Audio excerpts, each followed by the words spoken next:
Hello, hello, hello. Get some of this jazz going.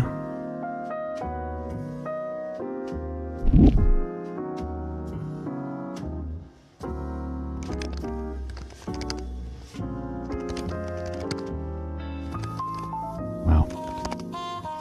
Oh, yeah, I can't see anything. Alright, let me go make a coffee super quick.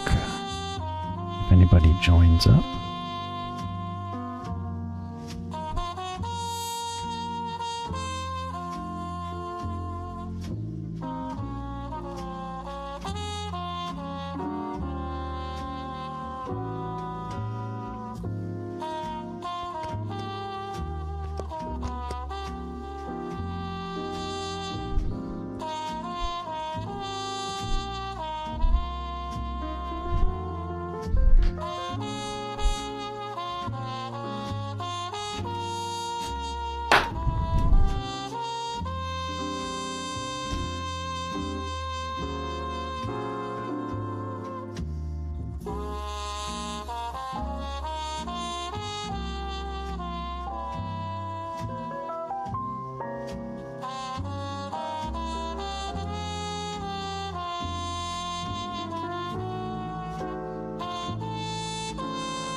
I'm back. Hello, everyone. A detective in the 1930s, yeah. It's the old school jazz channel. Oh yeah, this is very old school. Ragtime. And let me get all set up.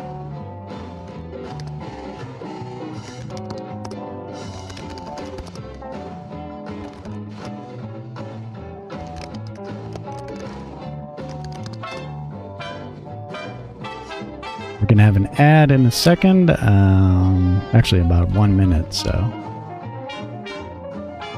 I'll just be getting set up. Feel free to mute it if you want.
What is this garbage?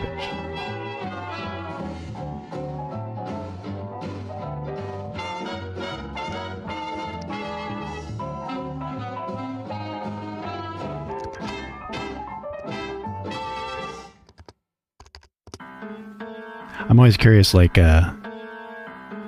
what age group is deterred from the stream, right? Like they show up and they're like, "Oh, jazz!" Then they go. This is not like, I don't know, Sabrina Carpenter.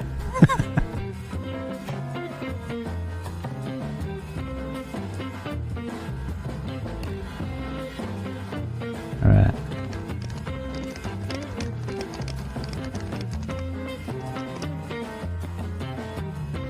All right, we got some ads for those of you who are seeing it, but I do also want to get some tea and coffee. Want to do both. So one more small break.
That's crazy.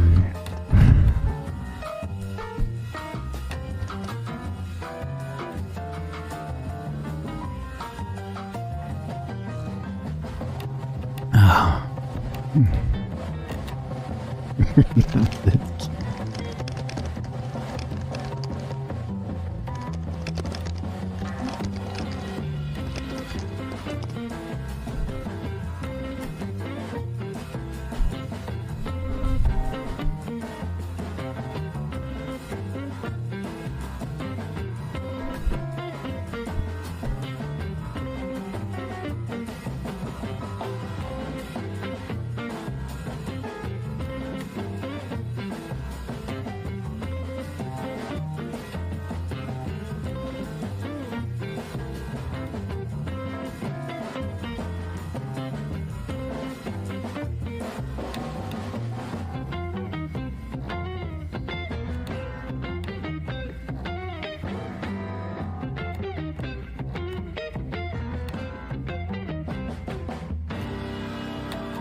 Me too. All right.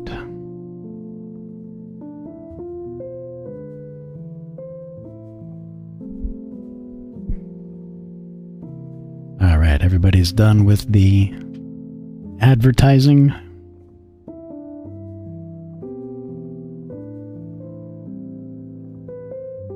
I think every time I start Vim, it's always off. There we go. All right, so, hey, Clear Mind, welcome back. All right, so I got a few things that I kind of want to check out today. This is a thing called Flex. Let me drop this link for folks. Yeah, let me see. Quick Start. Let me drop the Quick Start. So this is a common pattern used in game development, although, you know, some people don't.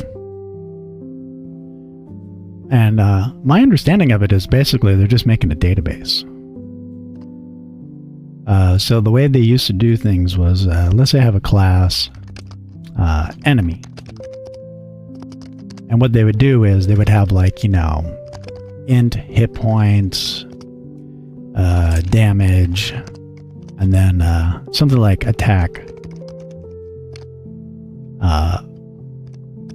player, right? So they'd have something like this. But then they want to have a different kind of enemy. So what they would do is they would create, say, Balrog. And it would inherit from enemy like this. And then they would throw in, like, you know, fire attack or something dumb like that. So in the old system, from what I understand, what they would have to do is they'd have to create all these subclasses and add in everything that they wanted it to do, and then mix and match the subclasses. And then they would just have a big list of everything in the game, like every enemy, every character, every player, everything.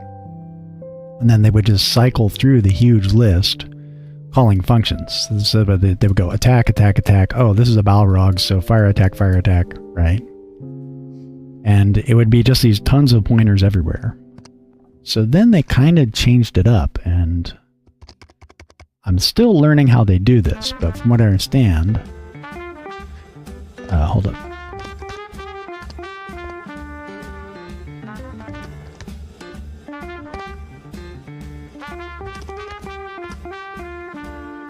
Okay, good.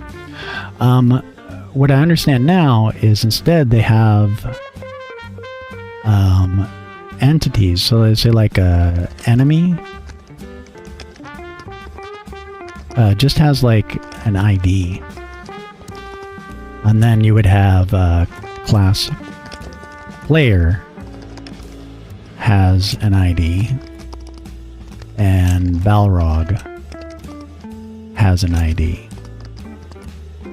And then they create lists for the things that those enemies can do. So you would have the attack list, and it might have one player and one enemy, and then you would have the move list, and I would have a player, enemy, Balrog, say, and so on. Then they make a system, which is the attack system,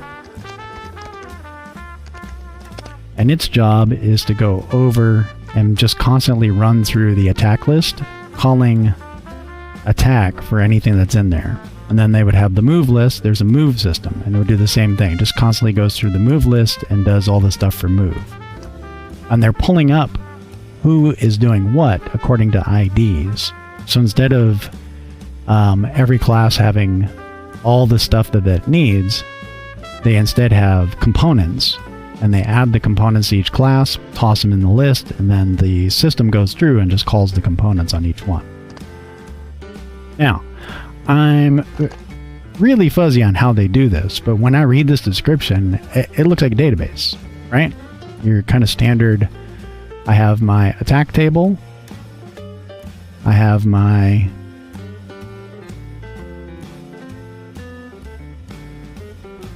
So I have, this is the attack table, and this is the move table. And then I have my entity table. Right? And then I have basically probably a one too many on this. And then this is a one too many like that. It's just like a SQL table. Like I see the entity component system as a SQL table, and then you have components are basically a join across a component system, and you're doing queries. Like they use the same language too. Like they query for all of the entities that have an attack. Well, that's a SQL query joining these two tables. Or they want all the entities that are able to move. Well, that's another SQL query. So that's my uneducated guess so far. Keep in mind, I don't know jack shit about this, which is why I'm doing this. And Flex seems like a pretty decent one. There's a lot of libraries that do this, and one of the other reasons that game companies or game developers started doing this is that before, like I said, they would have like a ton of individual classes kind of hanging out in RAM doing different things. And so they would have their game engine. It would go, okay, tell that guy, tell that guy, tell that guy, tell that guy. And since all of the components, all the enemies, all the things are spread out all over in your memory, the CPU has no way really to optimize it. When you want the CPU to do optimization, you really want like everything in one sort of long contiguous array, and then you just tell the CPU, do this to all that. So the big mod is, or the big thing that they did is they took all the entities that need to do a thing and put them in one list. So these are all the people who need to move, and then you might have another list for people who attack. And so then they take all the enemies that need to attack and they put them at that list. So then when you have your system is basically just running through a solid piece of RAM, calling functions and doing stuff to it over and over. And that optimizes it for the CPU, right? But, like I said, I actually don't know. Like, I understand what they're doing, and in my mind, that looks like a SQL database. But I have to actually sit down and implement one. And the best option I've found is this. There's a lot of them. There's a ton of them. But I think I'll go with this one. We'll see what happens and see what it does. I might change up the old school jazz. That was causing me heart palpitations. Okay, so that's sort of the first thing. Apparently I clicked on a random message and pinned it. Anyway, the next thing I want to do is, let's look at my, it's not main, map. I got that bug in here where sometimes it'll generate a map where the player is stuck in a solid wall, and then the enemy will just walk right through walls. So I sort of need to fix that up. And maybe we can run it and get an example.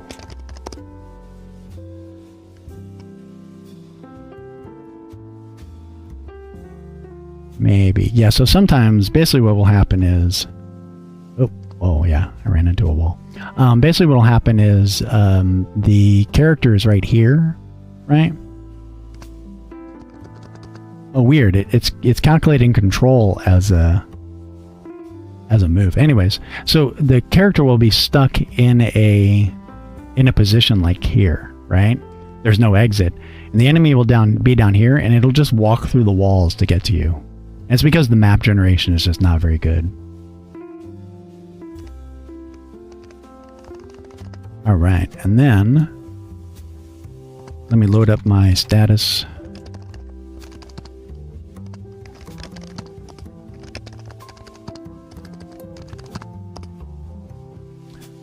Figure out render fonts. Yeah,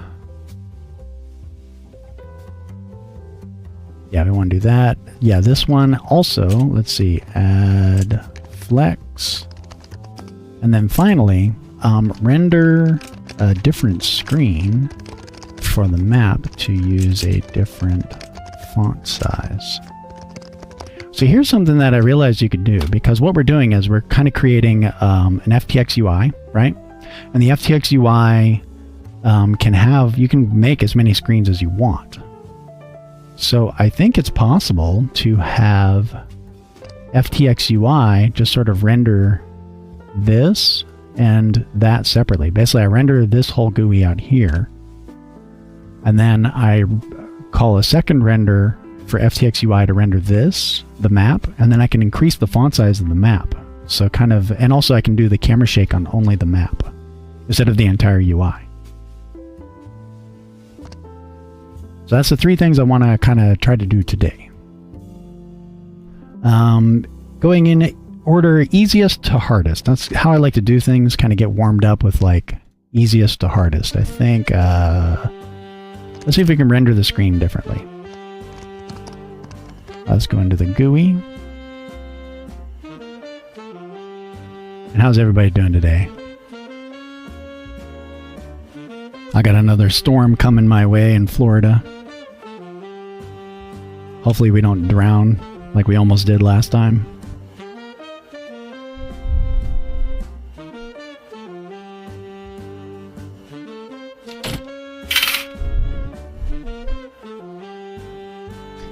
All right, let me see what we got. Yes, okay, so I believe that this is possible. Yeah, because we render it differently. I think I just need to take map view and throw it into its own screen. That's a different size. Yeah. Okay, so first step, because basically what I think would be cool, kind of give it a more modern, remember I'm going for like modern and retro at the same time. So old school, all of the stuff on the screen is the same size, right? These are the same size, that's the same size, that's the same size, right? So if I wanted to get like a slightly more modern feel, Storm's build character, yeah. Making this a slightly, even just a different color or a slightly different size, I think would give it kind of a fun feel, right? Even to the point where like I could see like really it only shows you this much of the map, and then you pan around and the map shows as you walk, right? So we're going to try this out.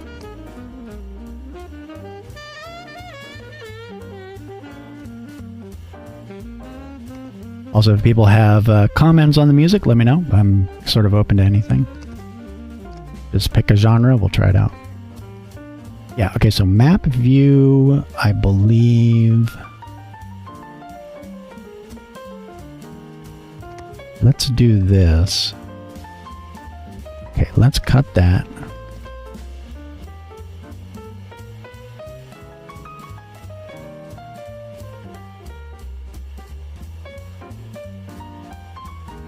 And then, okay, we got our kind of strange setups. Yeah, see, I think here. All right, so let's do, let's paste that there, and then I think I just need map screen.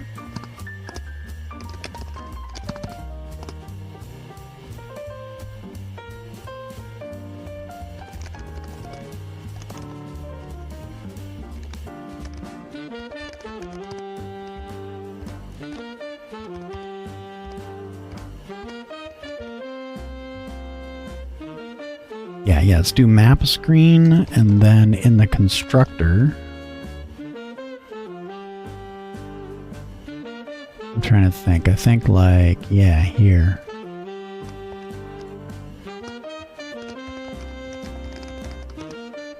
So it's not screen X, screen Y. Let's shoot for like game map X, game map Y. So that'll make a sub-screen, basically. And we're just going to try to replicate the exact same layout, but with 2 screens. And then I can change the font on the second render.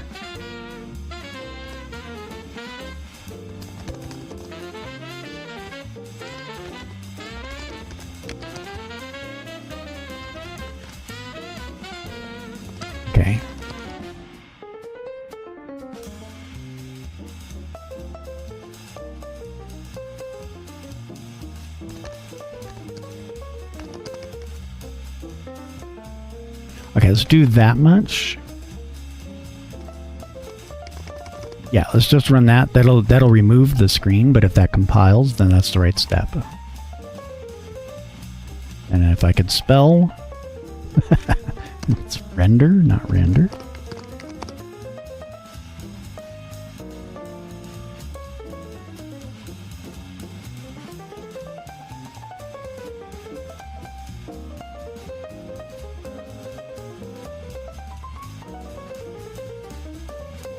Yeah, something like that. We'll have to set a limit, I think.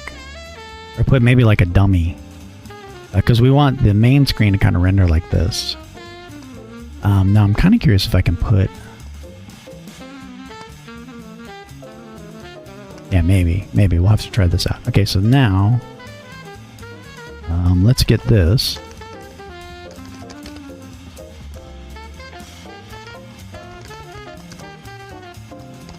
Yeah, I think I'm going to do a little function.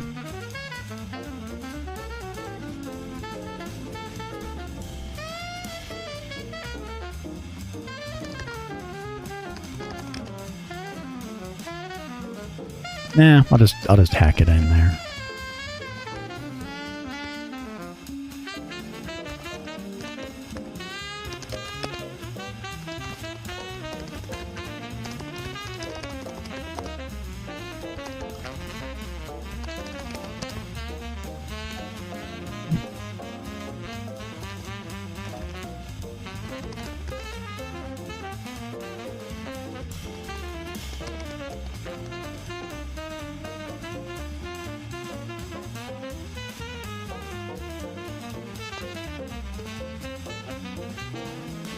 Okay, and then we have text. So we need to reposition it. Let's just go ahead and we'll just like do this. We'll just like sort of hack that on. Just make sure that we can render a separate one.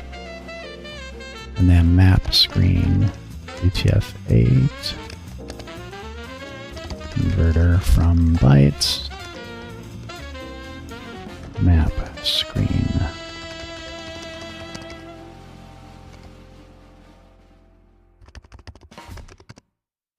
Alright, so this is going to overwrite the previous one, but that's fine. That's fine.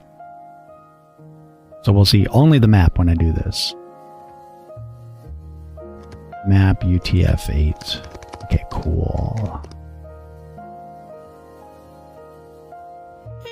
Map underscore screen. Get that font up a bit.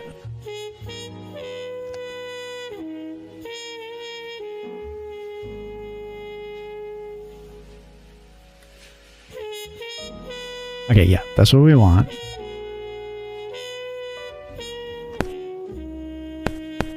Yeah, we kind of want that. Okay. And then we need two texts. Because what we're going to do is we're going to have one text is the main UI.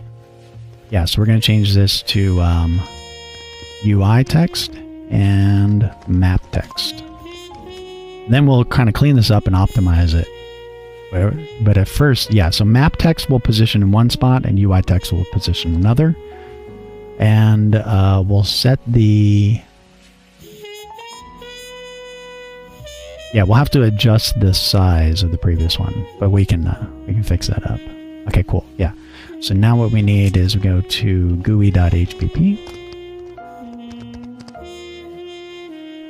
All right, so instead of text, we need map and UI. Ooh, and we can even change the font. That's actually really cool. So the UI can have a slightly different font. Although we have to use the unifont so we get all the glyphs. All right, and then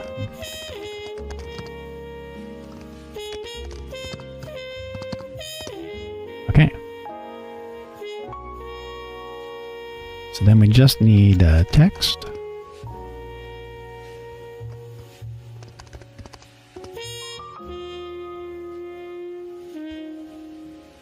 And I think, yeah, so we'll change this to draw both of those. And map text. And then this X and Y will have to change. Let's pick an X of like It's 900, so let's say x is 450, but at 0. Okay, and then we just have to find, yeah, so both of those.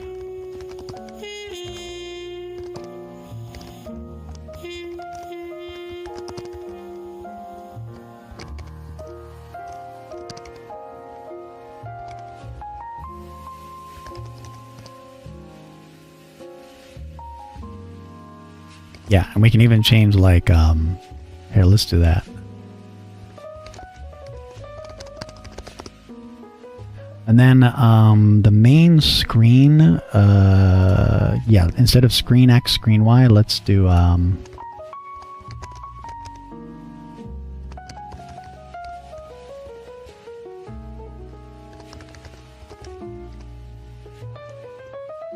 yeah, we'll do like that. So they'll both be kind of about the same size. We'll probably get some weird overlapping, but that should be fine. Right, so in theory, that should work. This will probably be in the wrong position, but that's fine. We can sort of adjust that. Ah, gotta find all the places where there's text. Oh, this is, yeah, so now this is where it kind of gets fun. Because we can do all those effects only to the map text. Right, so only the map will shake or burn, like from yesterday.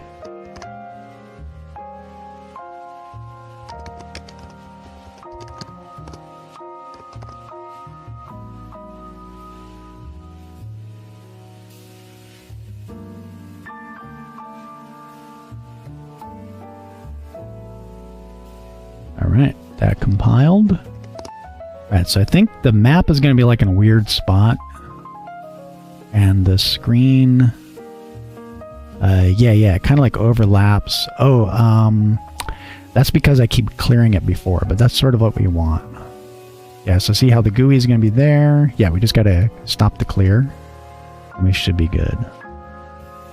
We'll get something on there.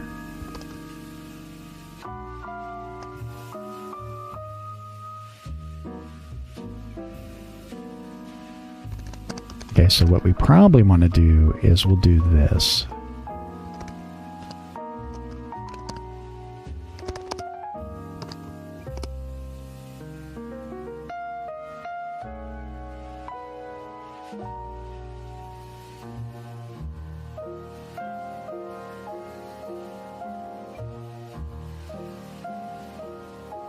Okay, close.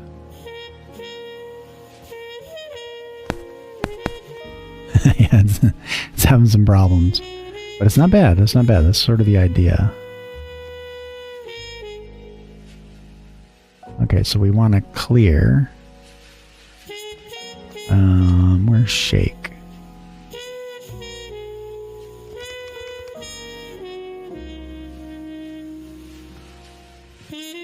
Random X, random Y. Oh, yeah. So, now this needs to be from, I'm setting kind of like a game map position that's just like 450, and let me just make a constant for that.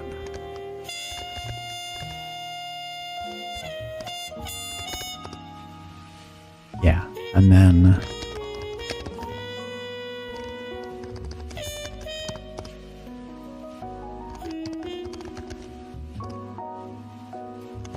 yeah, so I'll have to work on all these positions sort of get them in the right spot, but I think this needs to be, instead of 450, oh, it's 1600 by 9. Let me draw that real quick.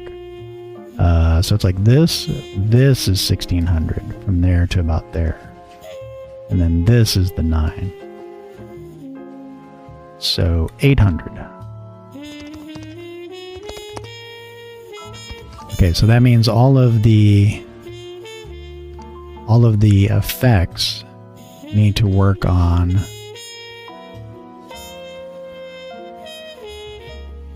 probably here.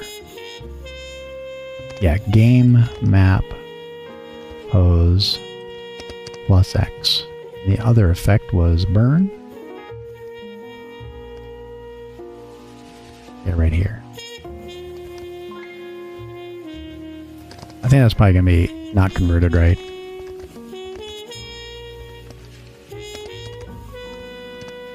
Yeah, let me do it that way.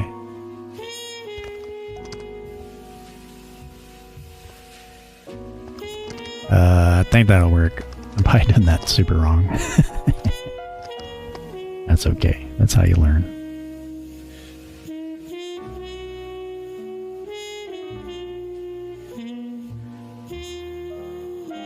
Okay, so then that should only draw the map text when there's an effect.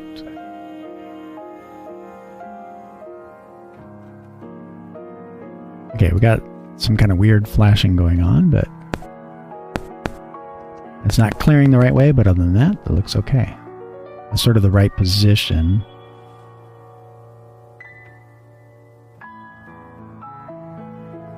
Right, so now we just got to figure out why is it not clearing?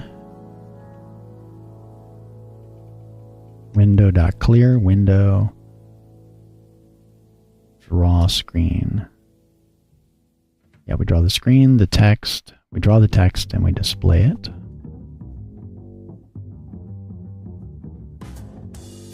I must be clearing at the wrong time. Let me see something.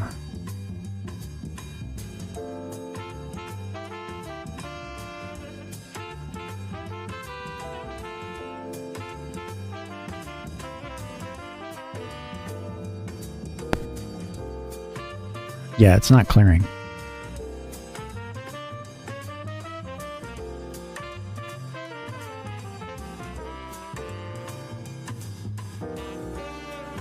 Almost everything else is working. Yeah, just got to get the clear.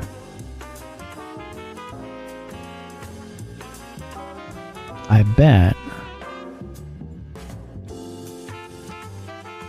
Yeah, let's go look at shake real quick. There it is.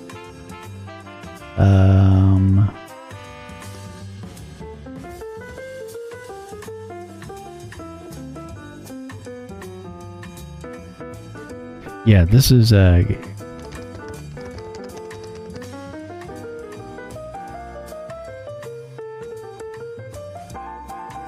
we have to constantly redraw the UI.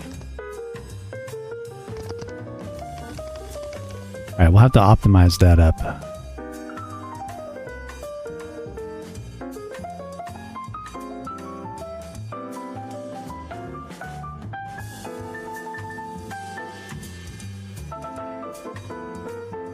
I could just pass into, you know, I think that's what I should do. Yeah.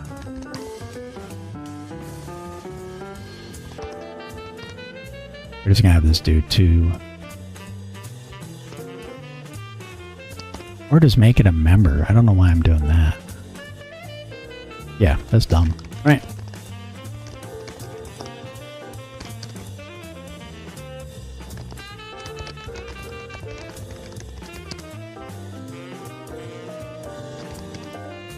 I just need to quit doing this dumb shit. I keep falling back to my habit of doing things with functions when I should.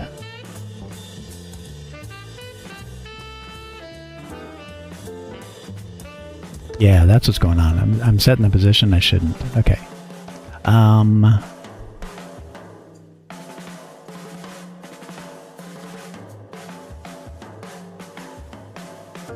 Yeah, let me do this. We'll do this part, and then I can rework that. So we need UI text and map text. Okay, great. And then we can just get rid of that. So this part will be where we add the shake, we'll add it back to the draw screen.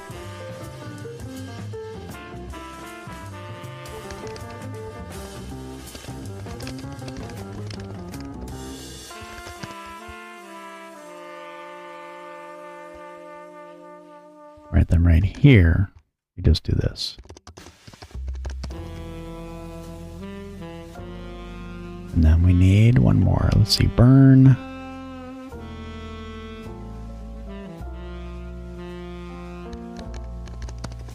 just do draw screen.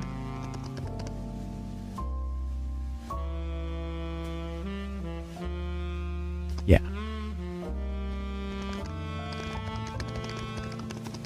Alright, we'll have to work on that part. Just confirm we converted them all. Okay, cool. And then... so we're just trying to kind of get it to come back, and then we'll make the effects show up again. That's fine.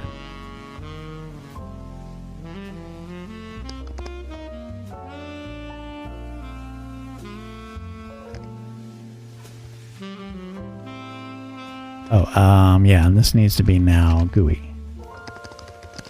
But not inline.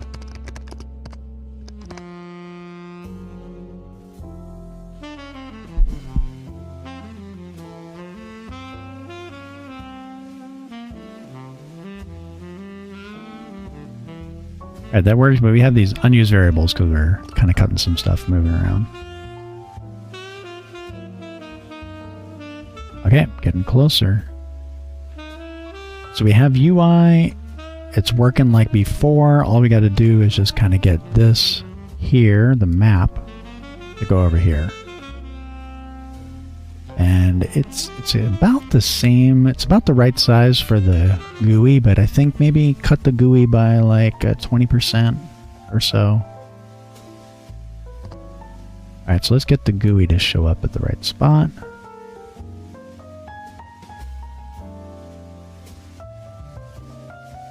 Most likely the constructor. Oh yeah, let's look for map text.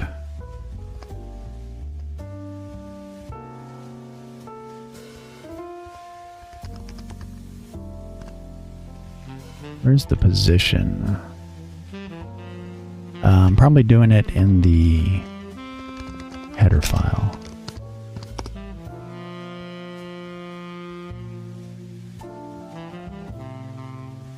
Or not. Interesting.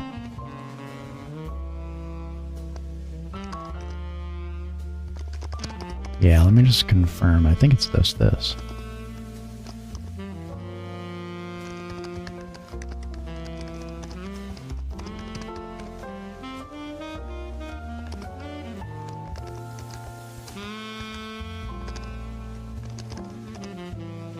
Um, 800 0.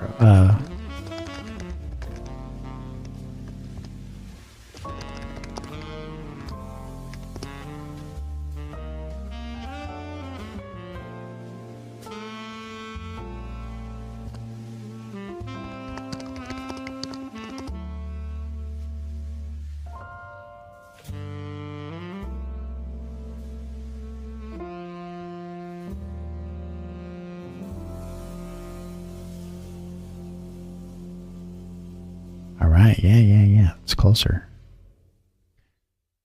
Let me see. Yep, it's rendering right. Oh, the burn effect still works too. That's kind of cool.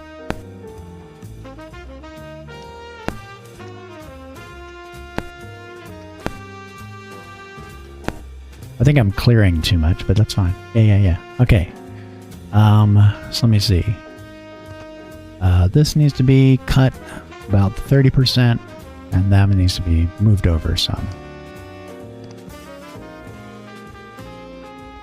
Yeah, the idea works. Let's see, GUI.hpp. Game position, let's say like 600.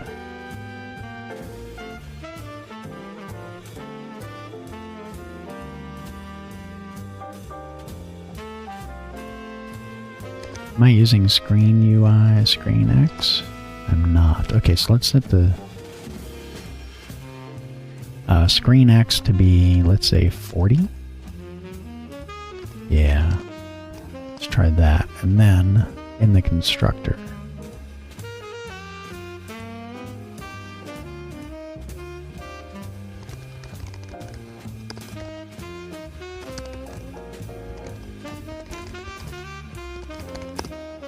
Yeah, like that.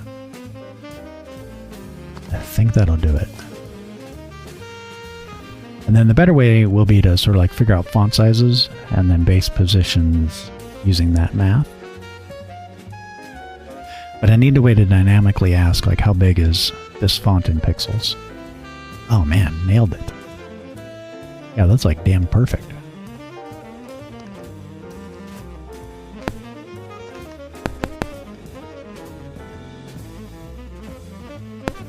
Okay, nice. Okay, now the whole point of doing this is to make a larger font for the map. Okay, cool.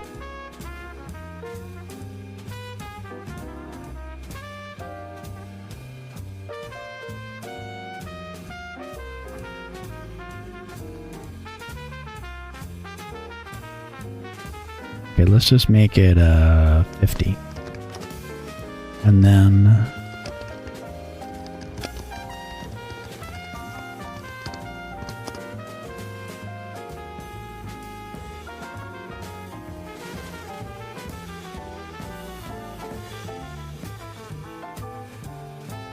yeah, the game map position was pretty good. Well, let's just run that. I think it'll over render it, which is fine. It'll be like rendered outside the screen.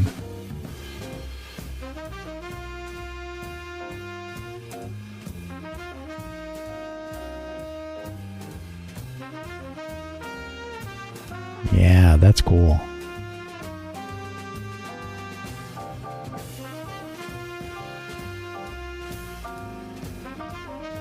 Now it's not going to scroll through. Yeah, it doesn't scroll.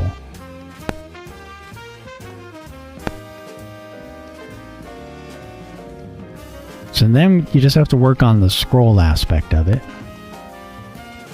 Like when you go down to the bottom there.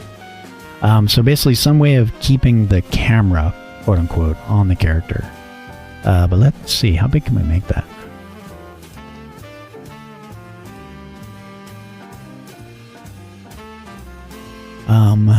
Yeah, either...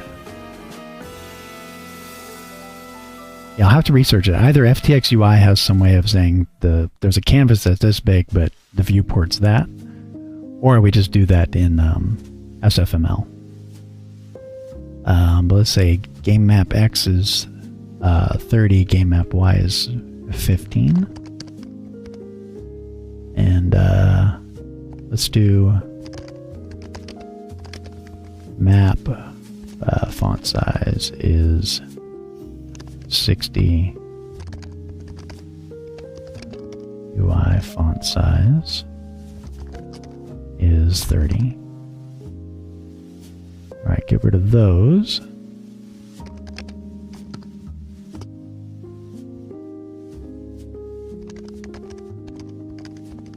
And then we'll move all those constants into like a config file.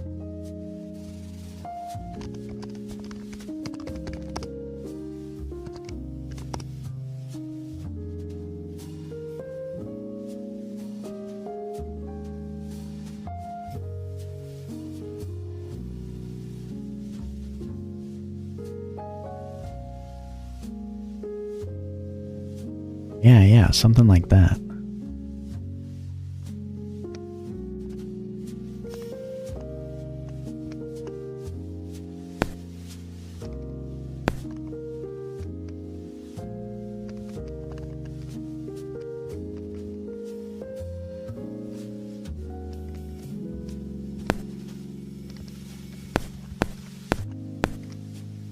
What I did is I just made the map small enough to fit on the screen, but the idea would be you'd make a...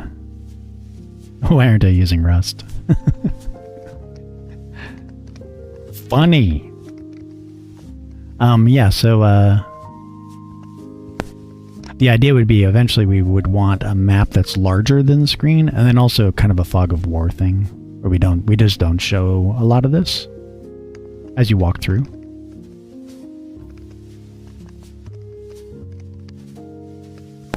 Okay, so we'll keep the map small enough to fit on there, but I wonder what size font works well for that. And then also, let me see. Oh yeah, so let's look at the map font size.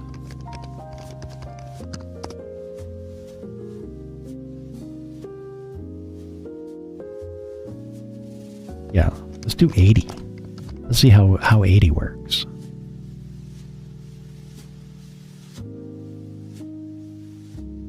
Because then I'm thinking you can just basically make a font full of glyphs once you get a color rendering, and then you've basically got like a kind of like a font-based game engine. You can get really weird with it. Yeah, see that? Alright, what does everybody think? 80 or 60? Keep in mind the idea is that there'll be a camera and it'll follow you around. Or like when you walk off the edge of the screen, it'll shift to there. So this is 80.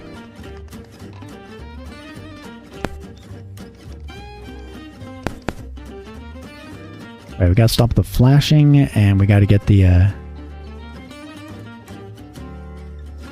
yeah, that's what I'm thinking. So the font that I have is called GNU Unifont. It has a ton of stuff, so I can prototype most of it. Let me GNU Unifont. It's got a ton of stuff. Here, I'll drop this. But I just need to find a font editor that lets you do, I guess, color emojis and just craft my own font, similar to how Font Awesome does stuff. Right? Like, we could make tiles with this. You could even have animations, right? You're just, like, rolling through, like, a sequence of fonts on each render. So you get animations and everything. But yeah, so Font Awesome does this already. And the idea would be just craft a font, and that's your tile set.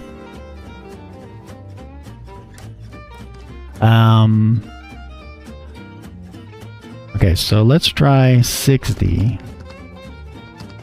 And it's not hard to make this configurable. So I'll just pick one that works and then I'll just leave it at that. I drink my coffee? I did.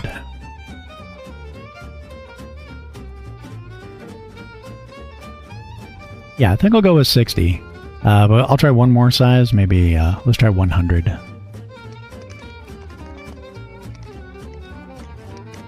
Probably what I should do is look at what a lot of pixel art games use.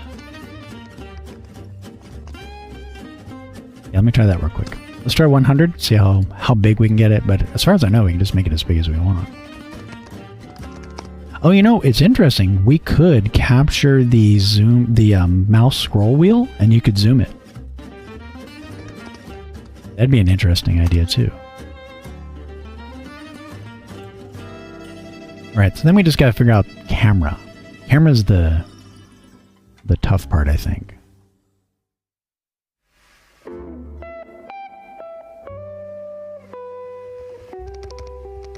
Yeah, that's kind of cool.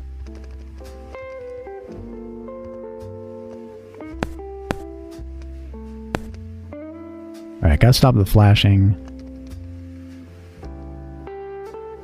See, we're going off the screen because I don't really have any kind of camera action.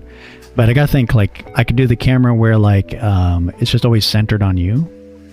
So the center of the camera is here, and as you move, all the tiles move around you. That might be the way to go. So I just have to figure out, like, how big the font size is versus how many characters it shows. And then, once you have that, you have your actual map, and you just select a subsection of it, and you just keep constantly showing the subsection as you move around.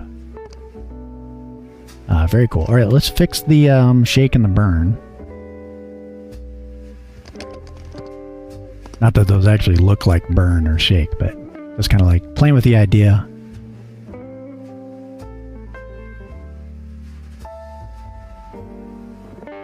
Oh, did I...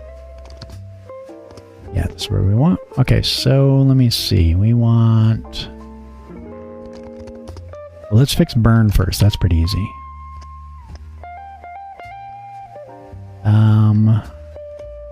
Let me see. Alright, so draw screen. Yeah, so we have to modify draw screen a bit. Alright, so let's go up into here. And,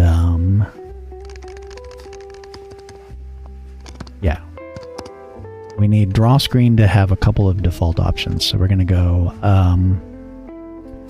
let's do float, map X, float, map Y. So those will be offsets, and bool clear. Because they true by default, float is 0 by default, and that's by default. Let's say that's going to be an offset. Yeah, okay. So then we want, well, we'll just say true here, and X, Y. Good enough. Good enough. And then the next draw screen,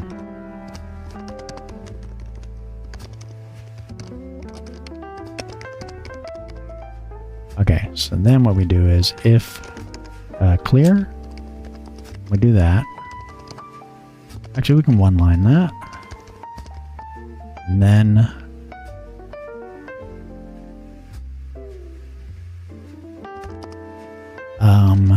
this part,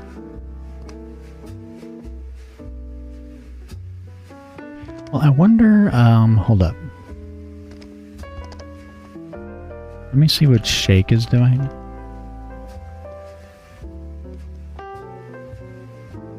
I mean, I could just have it,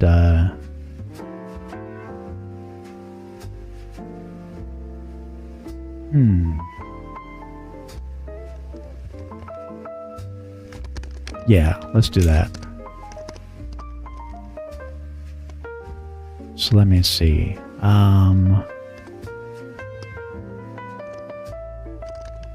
Map text.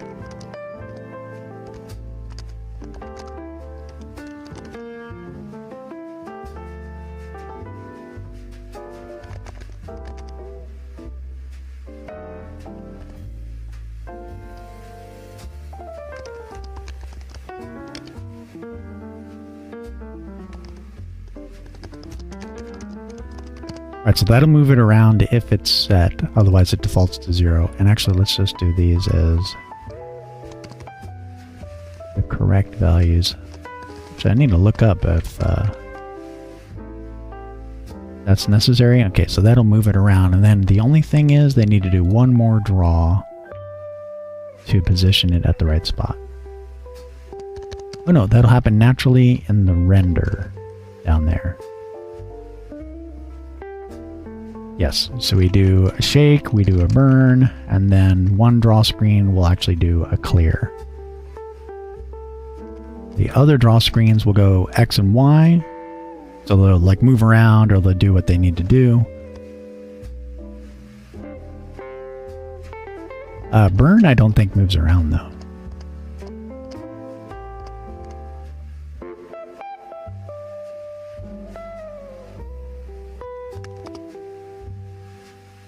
And we don't want it to clear screen, so that's false. And the same for shake. Yes. Okay, let's try it out.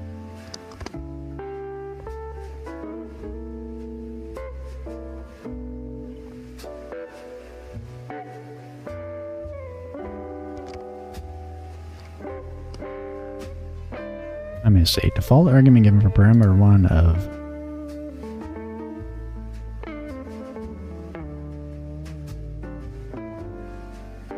oh, that stupid error. Okay. Fine, C++.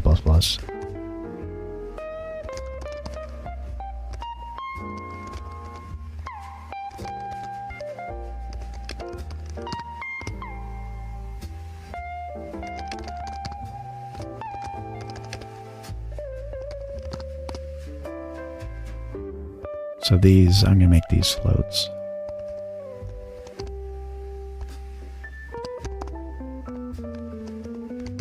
Alright, there we go.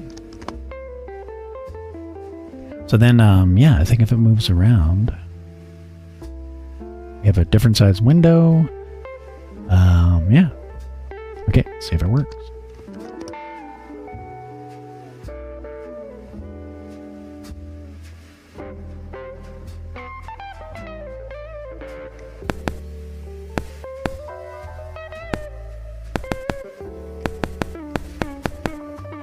Yeah, it's kind of working. Oh no, because clear needs to clear the screen, but burn does not. Okay, so shake.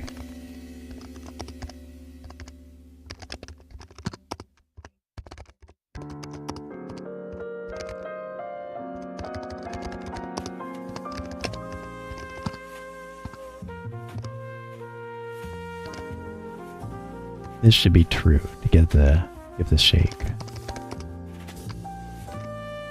And I don't like the font being so big, so let's set it to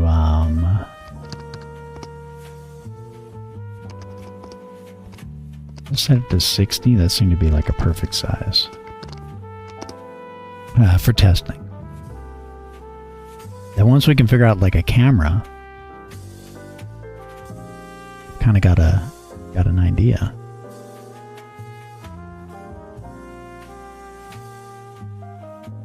Yeah, so that's like almost a complete map. Okay, shake. Yeah, look at that. So only the map shakes, but not the UI. That's what I wanted.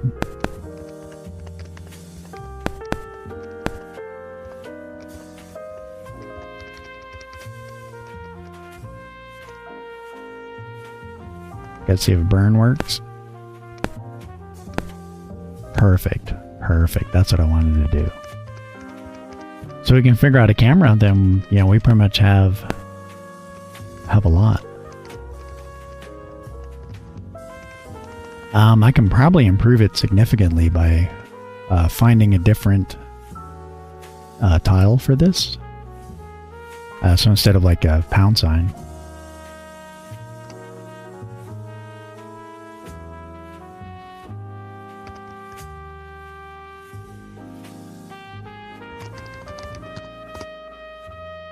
Where am I even doing that, actually? I think it's in map.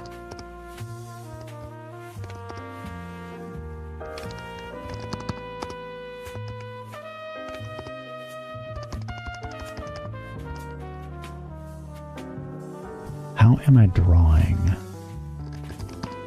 the walls?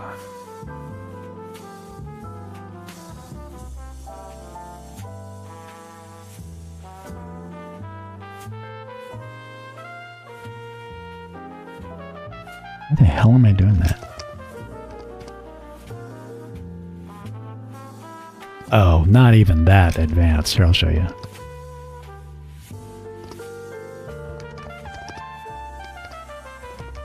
It's literally a random integer, and it's a uniform distribution, so I made a crappy little random function. I need to turn it into a template, but yesterday I took 2 Benadryl, and it was like I got shot in the forehead with an elephant gun. It was like terrible. I couldn't think all day. That's all I'm doing. Just a uniform distribution off of a random. So no cosine or sine or anything like that. Just like normal. Keeping it simple. But probably what I'll do is I'll work up like transitions and effects and stuff like that. And also keep in mind this is being rendered in an SFML context. So if I can figure out how to put textures over text, I can do things like blur, I can do all sorts of stuff. So this was just to test the idea of you're rendering a rogue game, but you're making the graphics a bit richer. And I've also got sounds.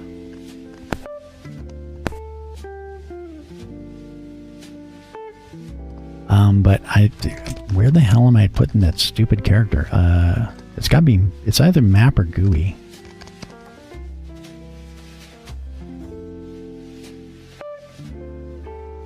Yeah, here it is. That's it. Okay.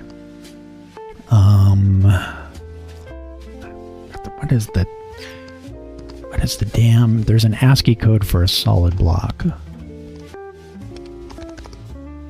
ASCII table. What is this thing?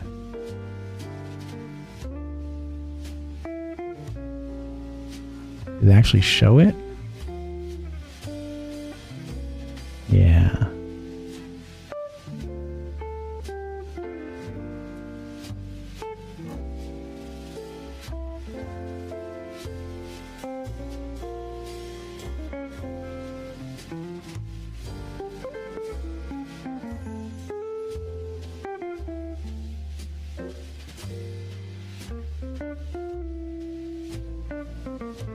Lord. I know where to find it. I think I need to find a font browser so I can look at the actual font contents. Yeah, this guy. This one.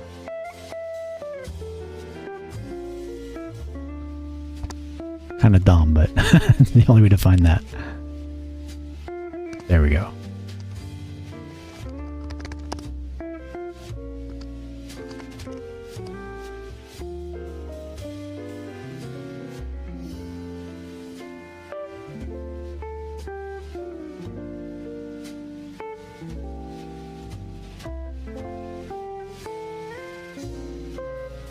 Oh, well, that didn't render for shit. Where's my wall? Well, I bet I'm doing something weird. Yeah, here we go. Alright, more config. Let's bring this down. I'm committing all the sins. Okay, we're gonna do this.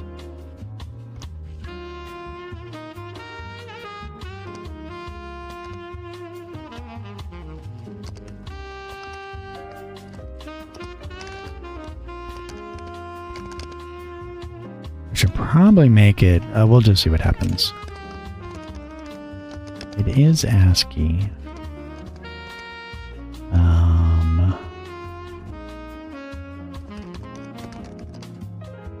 Oh, that's in the wrong file. Hold up.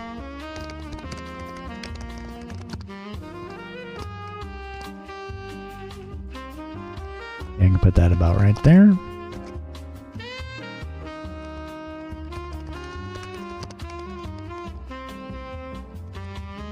This should be floor. And now I kind of want to see if I can find like a dot in the middle to represent floor. And then ultimately we want to... Oh, yeah, duh.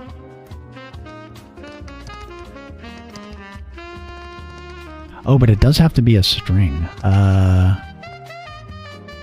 let's do that. Because that's what the API takes.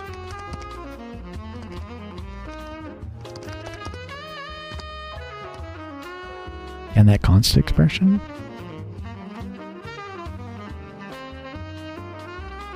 Alright, I guess not. That's so weird. That's why people use defines, man.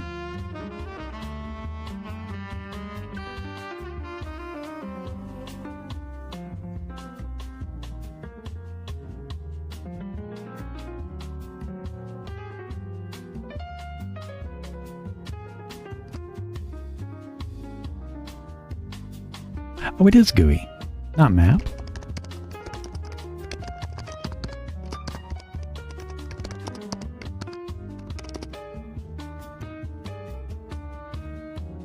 Oh, we have ads?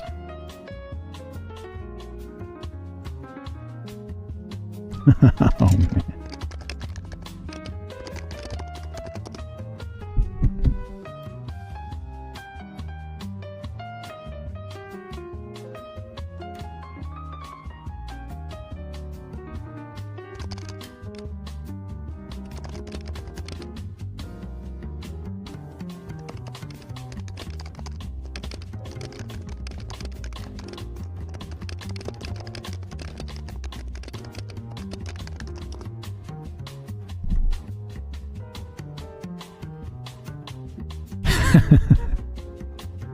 Alright, no more ads for a bit.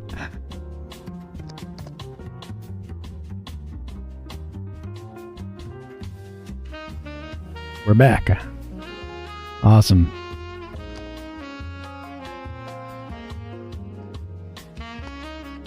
Multiple definitions of wall? What are you talking about?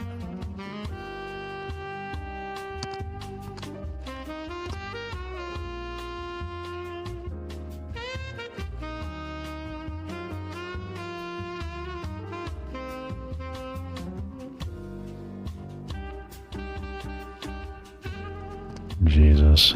Alright, wall. Where else are you defined?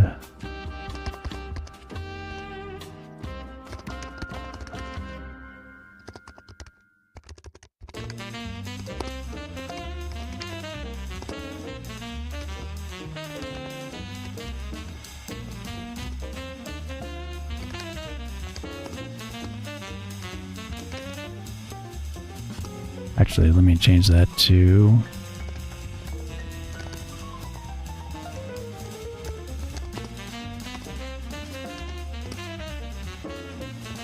And then... so... const expression is basically const, but I believe it's supposed to do it totally at compile time. But you actually bring up a point, I need to actually go read that.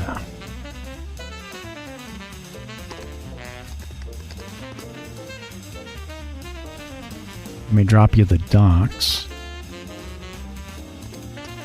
So let me say, alright, so const expression. The const expression specifier declares that it is possible to evaluate the value of the function or variable. I think my text is, oh yeah, at compile time. Such variables and functions can then be used only where only compile time constant expressions are allowed. So basically this is saying it's guaranteed to be compile time only. And then it should tell you if you can't do that. So it has a set of restrictions. Now I find some of the restrictions are a little weird, like it wouldn't let me do a string. I always forget why, but it's sort of odd. Some things can, some things can't be. So it's supposed to kind of be like how you would normally use define in C, right?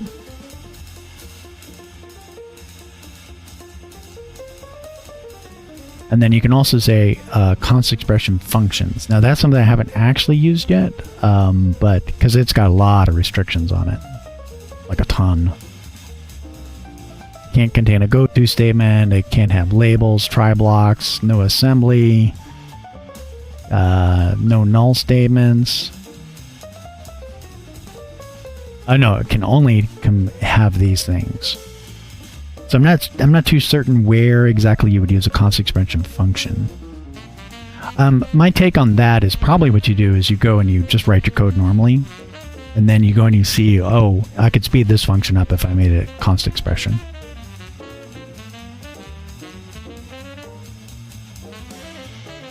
Alright, are you going to be happy with me now?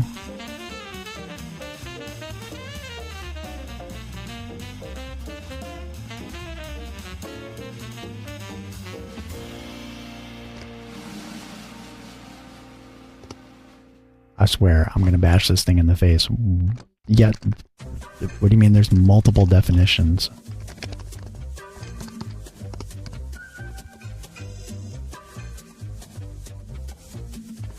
It's because it's a const jar. So, hey, look at that. Wow, I fixed it so easily. Look at me go. Look at all those restrictions C++ has on things. Just gone with like one single change. So I guess when you put the const expression, it'll be fine in a header, but if you put it into like a constant char, it'll get like added in multiple places, which is just stupid. There we go.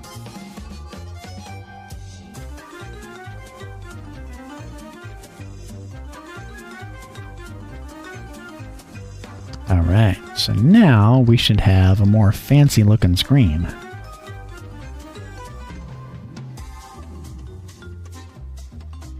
Yeah, look at that. That's what I'm talking about. Big improvement.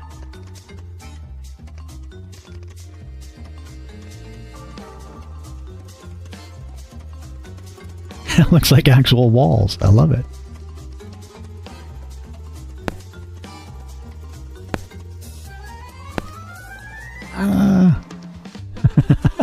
That's great.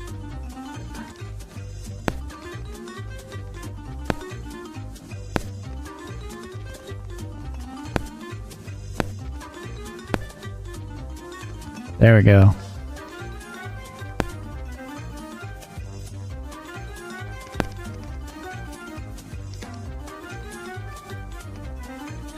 Sorry, I can't get away from the thing. Okay. Yeah. This is what I'm shooting for. All right, so now I want to find a better tile. Let's find a character in the center. For those of you curious about this font, this isn't the actual font I'm using, right? But this is a really cool website. They basically either, I'm not sure if they extracted the fonts from old computers or they just replicated them, but this is like fonts from like every old computer you can think of. So they mostly only support ASCII characters, but... Alright, so let me see what we got. Oh yeah, see, I could use this for my guy. Cool, alright. Yeah, we're totally gonna do this. Alright, let's grab that. We need something that's like a center block. Maybe this one. Yeah, maybe that one. Okay. Alright, so,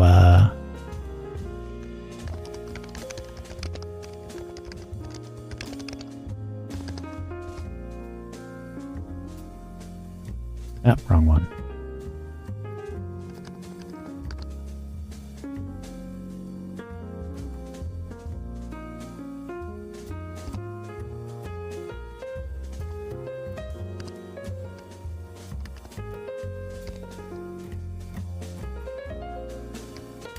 Alright, player tile, define enemy tile. What's a good bad guy tile? Oh, let me grab the floor tile real quick.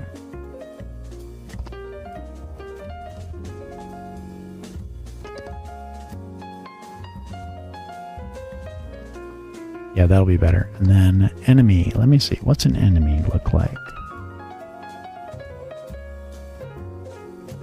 One of these looks like a bad guy.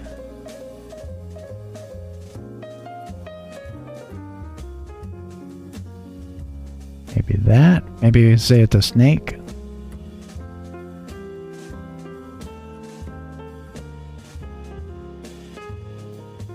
Omega? Where's that at? This one? Yeah, we can do that. I think it's either that or like a snake. Let's try that. Okay, yeah, let's do that.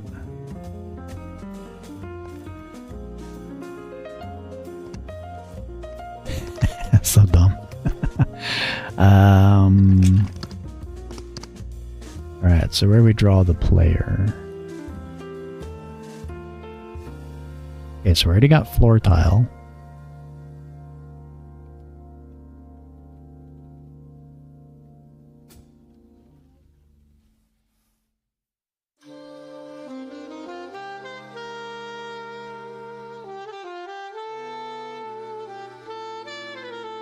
I bet if I just search for @ symbol, there it is, okay. And then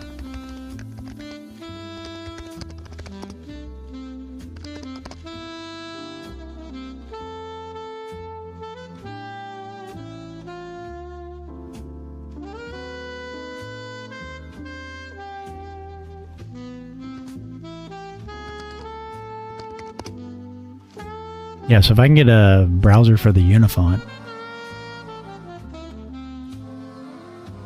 Oh, this is one of those situations where, yeah, the enemy will just walk through walls to get to me. Oh, that's a good choice. Yeah, Omega's perfect.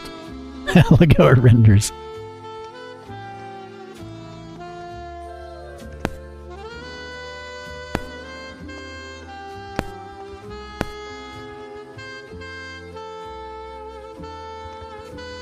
I like it. I like it a lot. So then once you just get some color in and have like a bigger map that you actually move around. Yeah.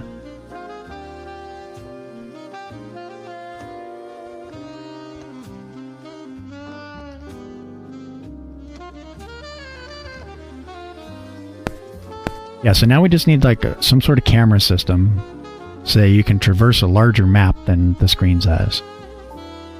And then, you know, some actual game mechanics. I mean, we're at a point now where it's like, we basically have the makings of a game. Let's do one more. And then just looking through the unifont, because we can render any color in any font. So just finding things that'll work.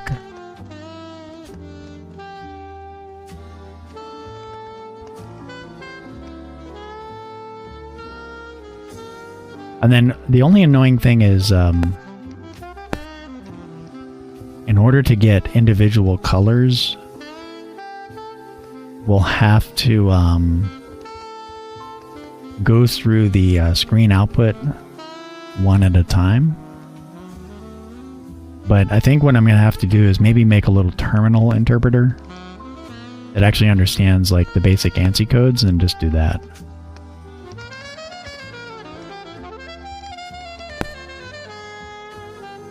That's pretty cool. Alright, I like it. I like it a lot. Yeah, so it'll put it on the list. Alright, so that worked great. So then we get some music, some ambient sound effects, actual game mechanics. Oh, this is pretty damn ugly, but is it though?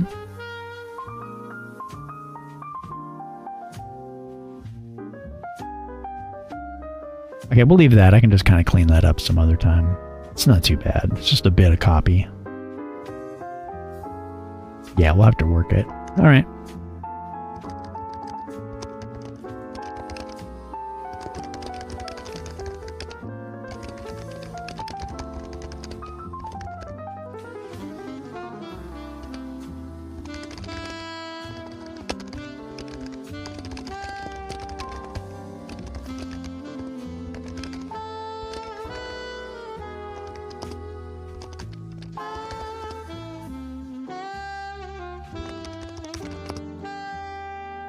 All right, let me see. All right, so that's that. I mean, that's pretty much it. This is sort of an algorithm bug. Might be a bit of a pain to actually solve right now. So let's take a look at Flex. I want to look at how that works. Yep. Let's run this one more time. I might be able to pick a slightly different color too. Yeah, let me try a different color on that.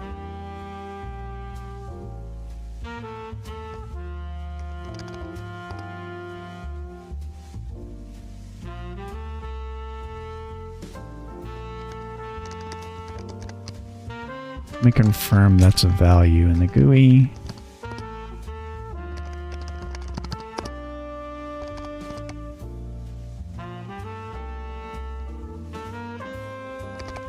Yeah, let's see. Either dark, light, or mid. We'll see which one of those works.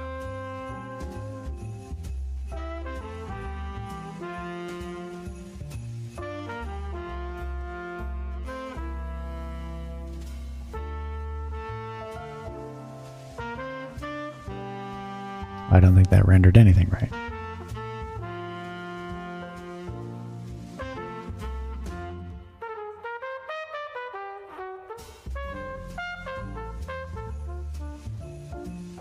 Oh, yeah, we have to do it in... I need to do that? I think I don't need to do that, actually.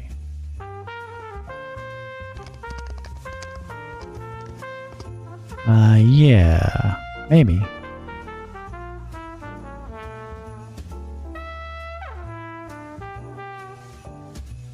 Yeah, I probably should. Let's go mid there and... SUI, go mid here. Okay, so once we got that, let's go look at Flex.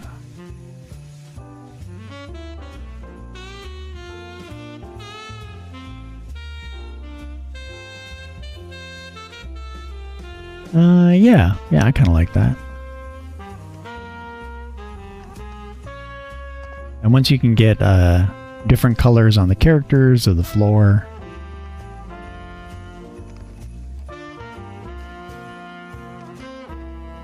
let's try dark mid, just to see what that's like.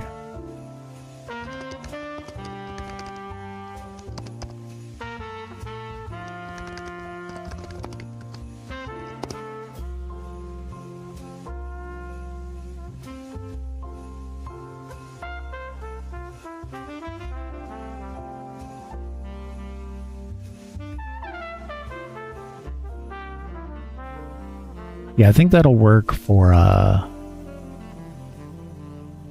the floor color. So eventually we'll want to make it where we have a floor color that's different. Okay, cool.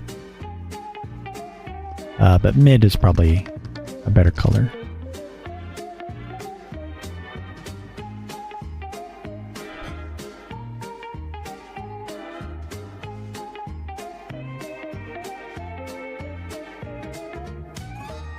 Yeah, I think we'll go with that.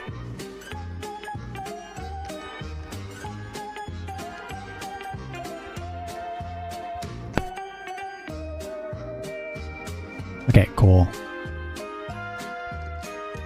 All right, now let's look at flex real quick. I think what I'm going to do is we'll make a little scratch pad.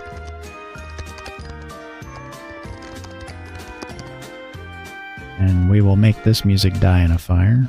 I like jazz, man, but some of that old jazz is... Like, jazz is already corny enough. Nobody needs that stuff. Alright, let me see. Yeah, I'll do a scratch pad, and we'll play with flex, just sort of figure out how it would work.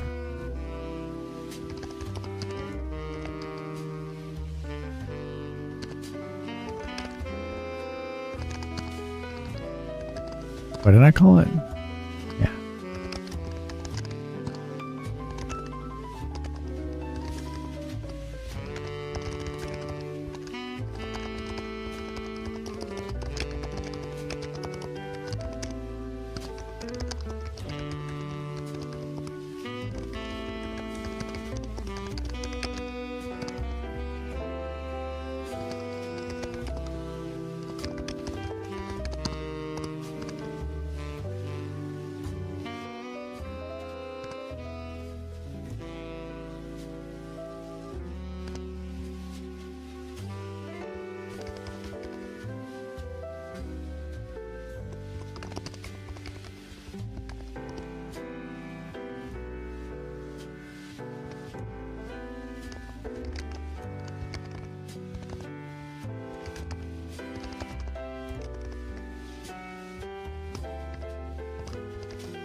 Alright, that should get us a start. Cool.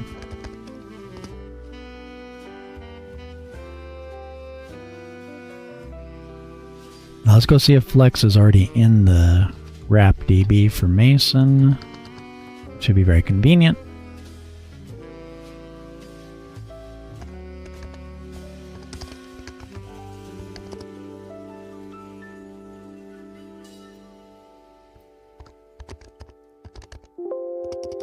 No, it's not. I wonder if they have another ECS library. Nah.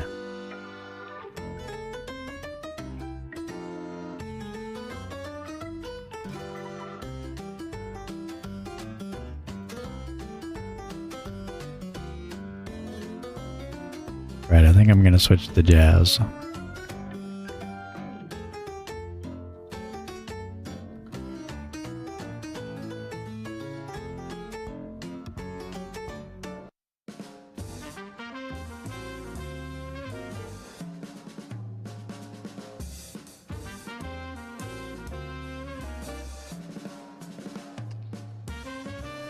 Right, so let me see what Flex has. I can probably write my own.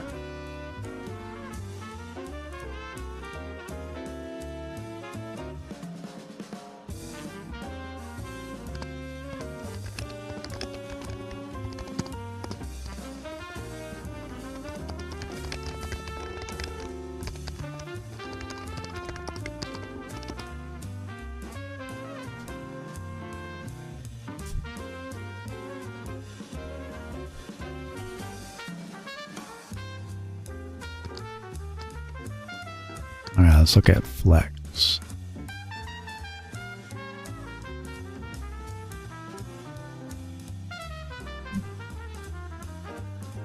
Oh, you just copy the files? That might be preferred. I got a CMake build.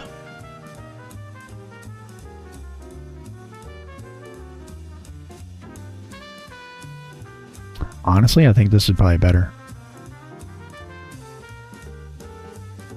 Alright, let's look at the repository.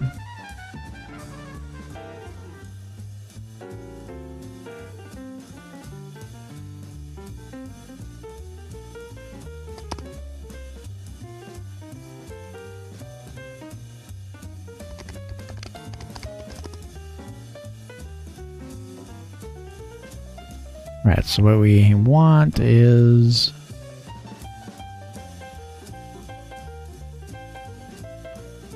do you have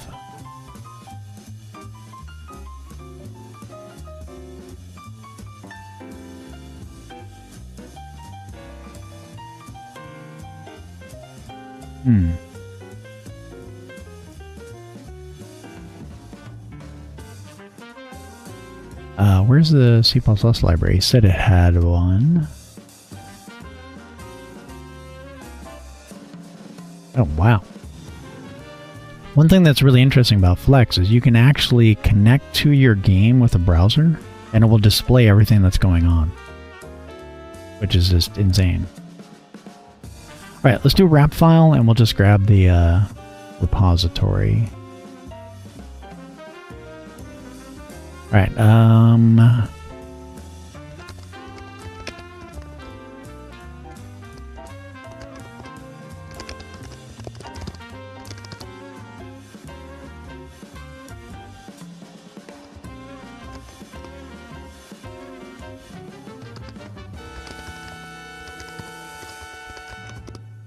just need one.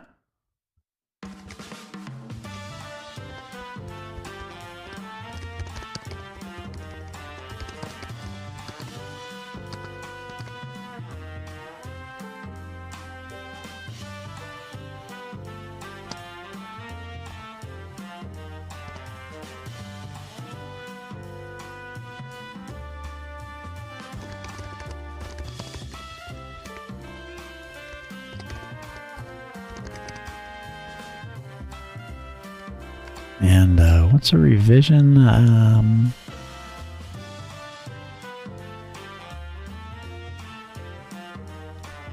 4.0.2.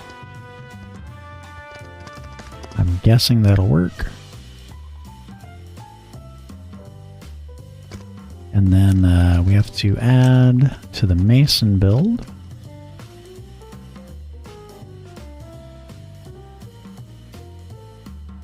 Yeah, right here.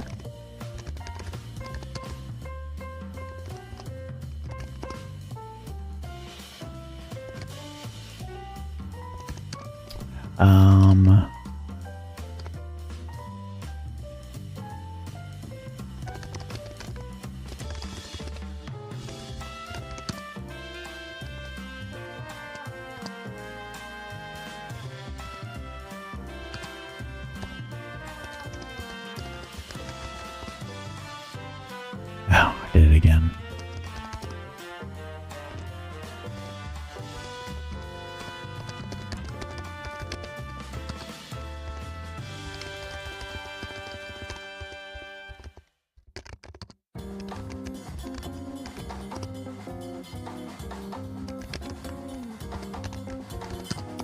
All right.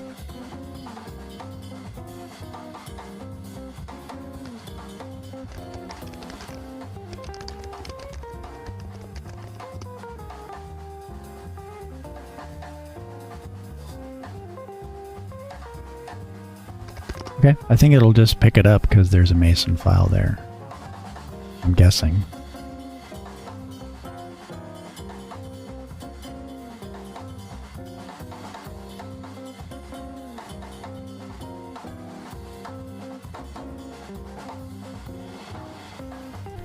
I gotta go look at my other project, see how I did that.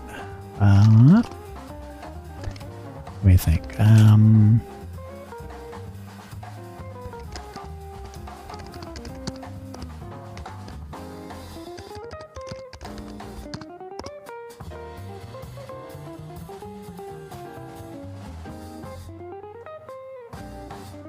Oh yeah, just copying the sub-projects, okay.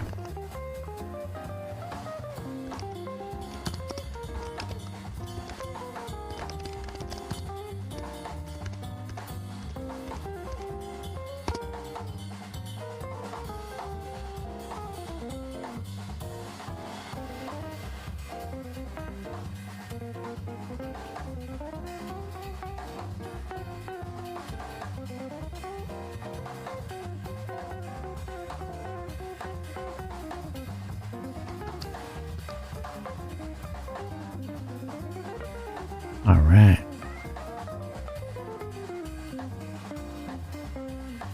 Well, it needs to have an exact branch. I wonder if they put a V.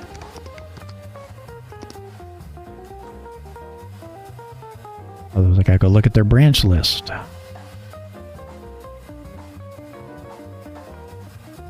Oh.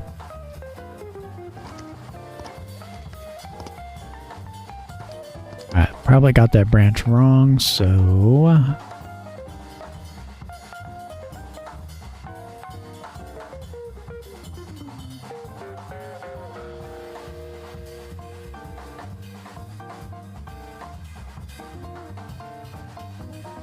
Yeah, okay, that's what they do. Good.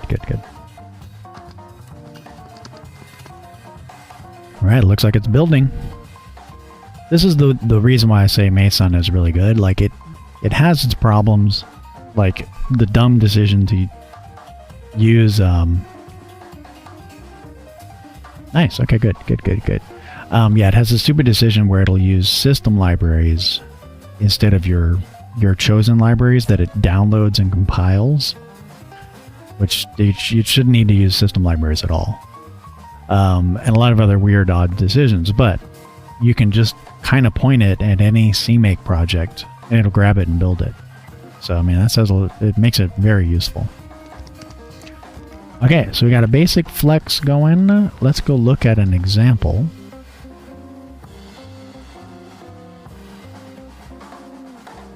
Alright, so we got everything.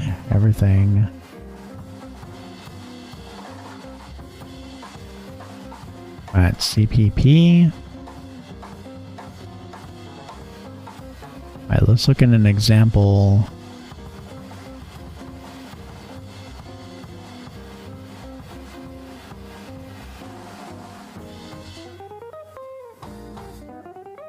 Examples. C++, Hello World, source.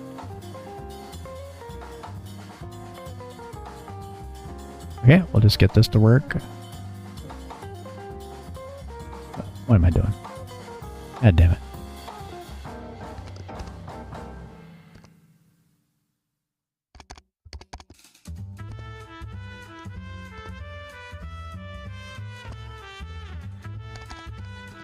Alright, and there's a header file. Let's do that. Alright.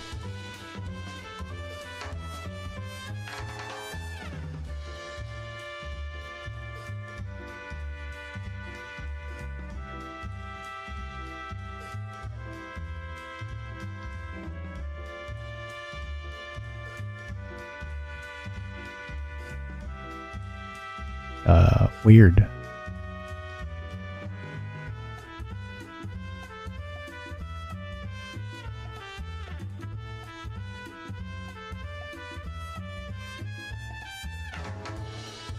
As far as I can tell, I just need this.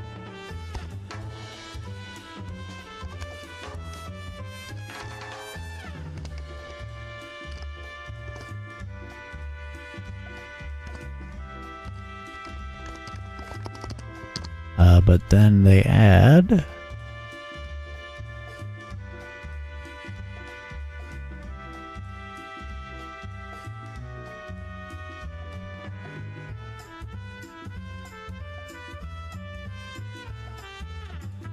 Hey, what's the point of this?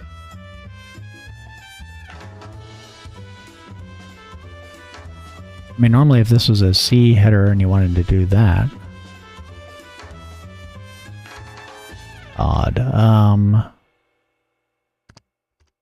It's totally empty. Why would you do this totally empty thing? I think that's what they meant to do. Alright, we'll see if this works.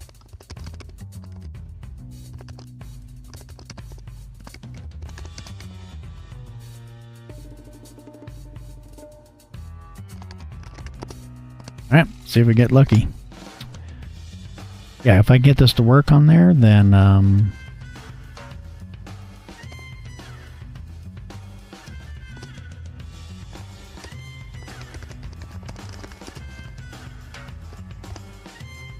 guessing, yeah. Where's that stupid file?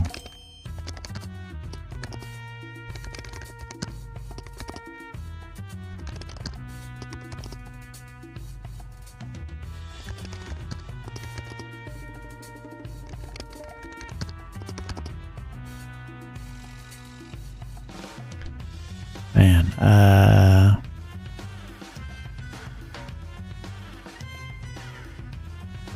how are they doing this?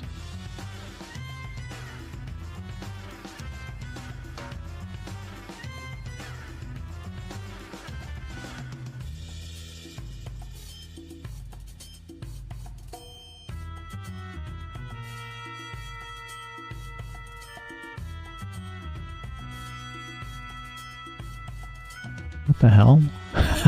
So they have a C++ demo that doesn't use the C++ include file?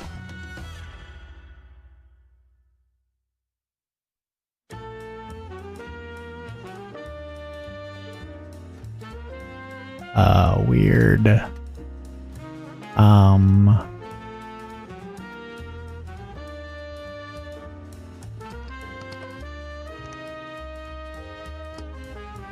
Maybe Flex Add-ons, Flex CPP.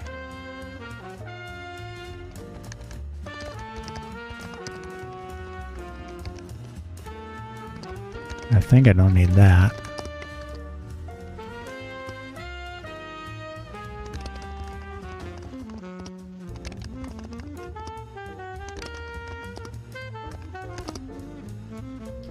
Yeah. What is it saying the include path is?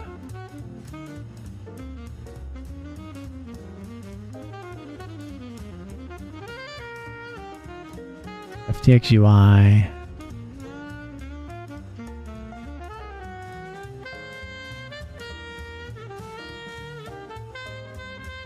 Oh, is it, so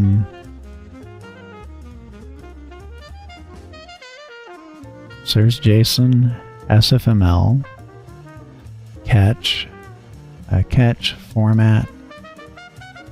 Yeah, it doesn't have an include for the Flex library.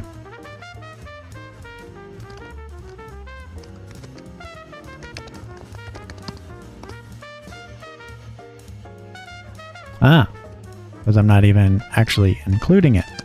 There we go.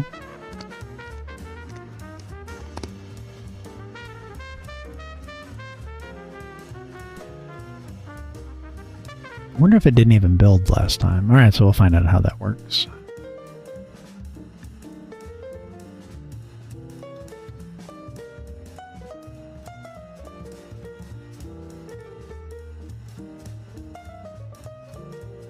Alright, not bad.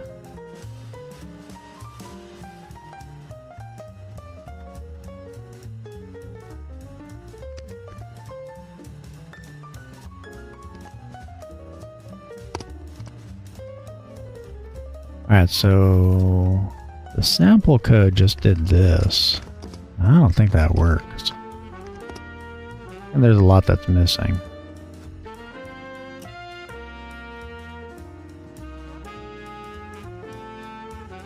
Eh? Really?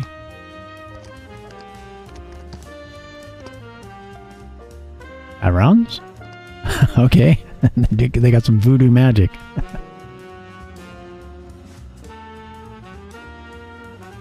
I don't believe that actually build. Let me make it make it die.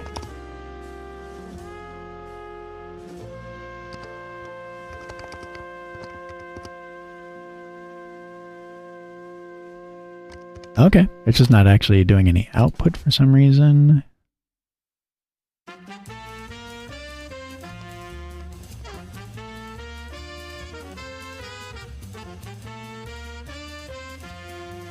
Alright, so not getting any output, but other than that, it seems to be working for the most part.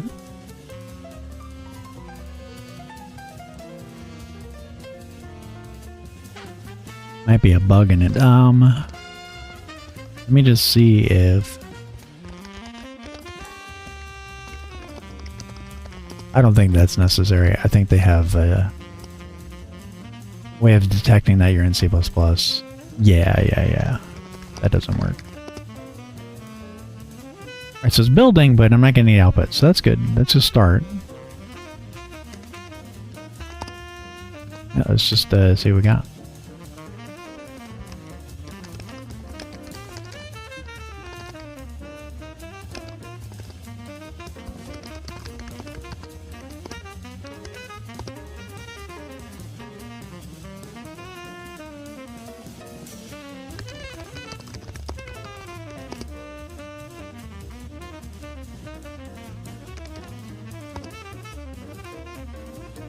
Okay, it could be doing output, but for some reason it is not.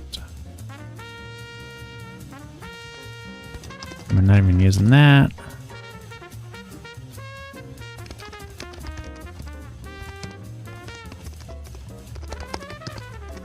So you can force it to flush something to the output, otherwise something in Flex is breaking the output.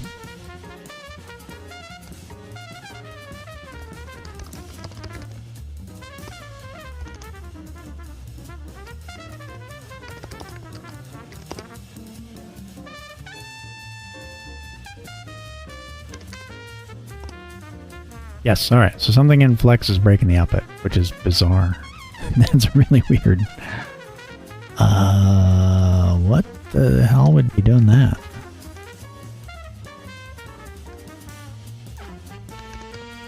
I've actually never seen that before. That's so strange.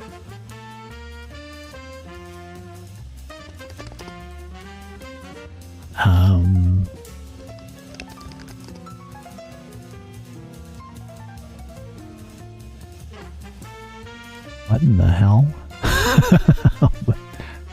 How would you possibly...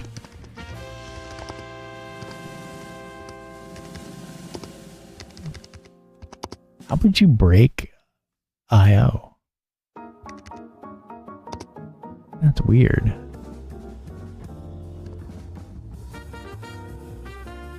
Alright, let's try another example. I wonder if that example's got some sort of weird... No, they... How would they... How would that...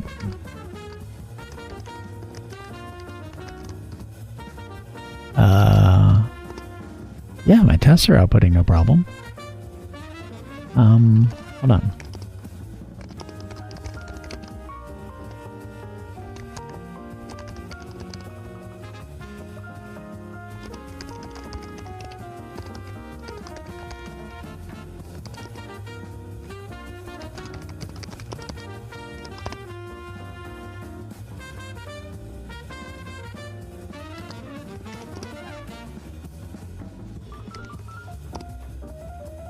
What the hell? That's so weird. What? Alright, let's get rid of you. Comment all of this out. Are they like doing some like dumb configuration that's screwing this up?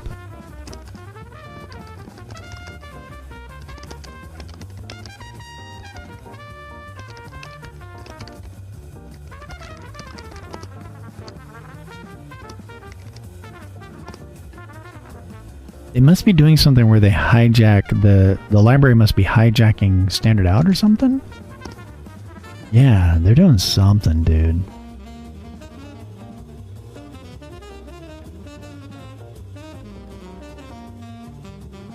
Okay, so let's leave all that code there, but then bring back Flex.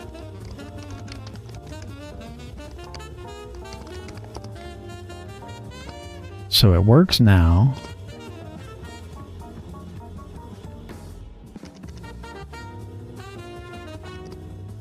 What the hell are you talking about, man?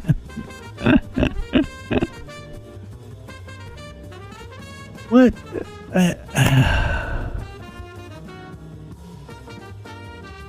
So if you include flex.h, it kills your standard output? What are you talking about? I've never seen that. Alright, time to Google. I've never seen a library do that. That's nuts.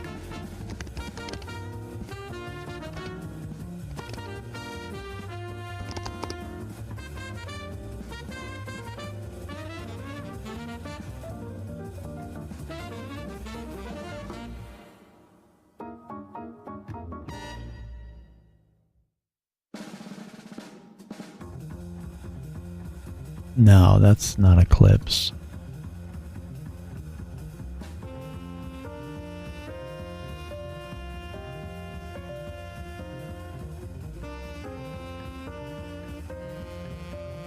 What the hell, dude? That's weird. How would you even do something like that? They must be doing something strange. I mean, how would I even begin to hunt that down? That's weird. That's so weird. What in the hell is...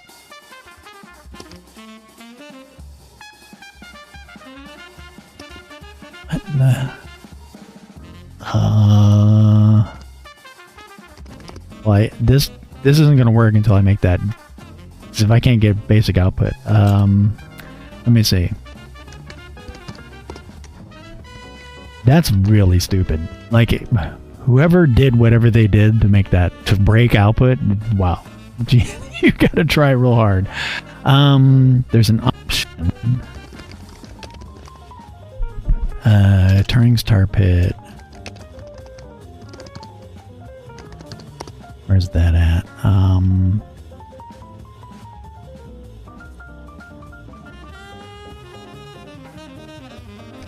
What is that stupid option?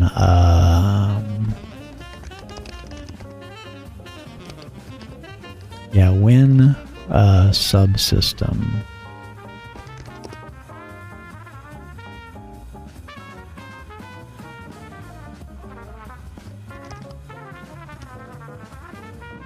It's like I set it to win 32.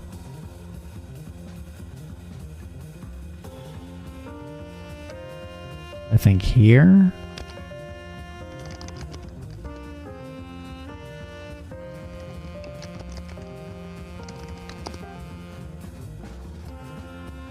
Or is it Windows? Oh.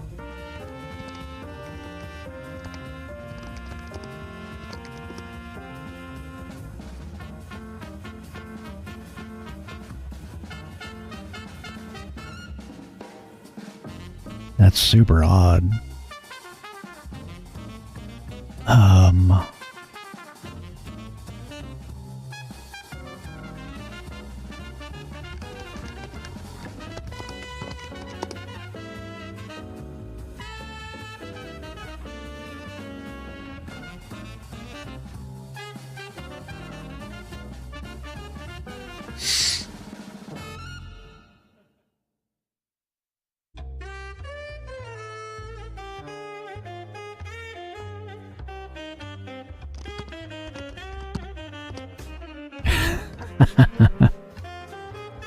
Wow.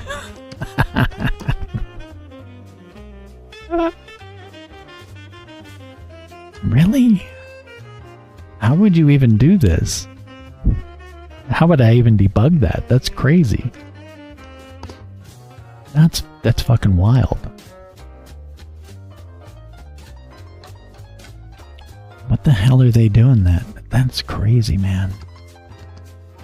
Let's find another example and just see if it's this example.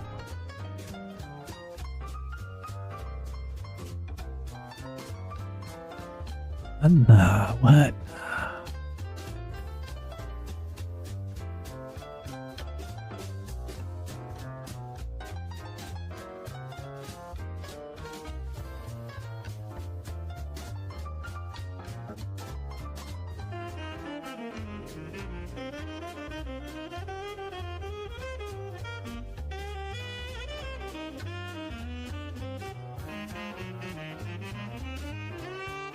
Is there like an option that's getting set?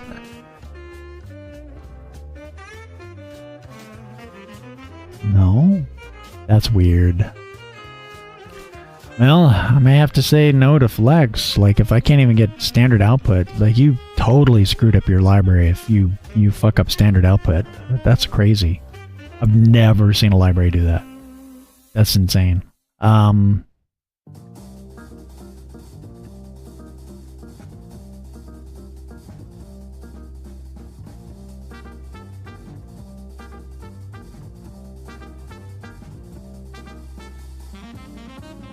I mean, it's effectively the same thing. I have no idea.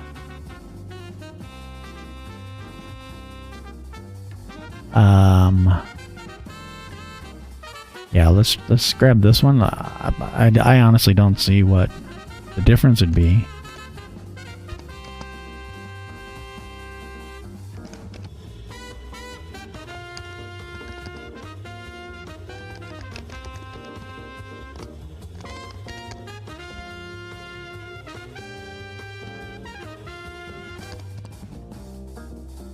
Let's look at the systems file.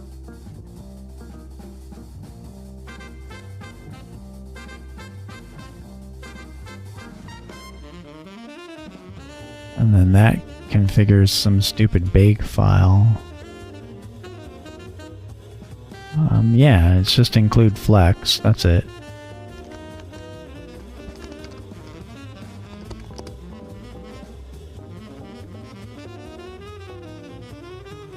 Weird, dude. That's so weird. I've never seen a library do that. That's just bizarre.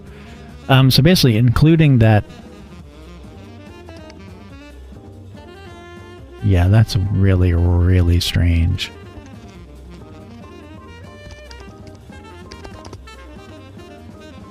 So the second you include flex, everything builds, but it disables standard out. Well, let's just try...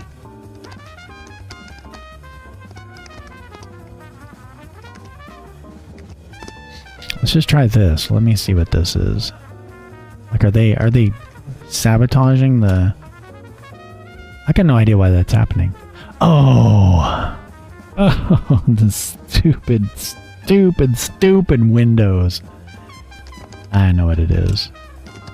Watch. Here, I'm gonna do start. This is like a double click on it.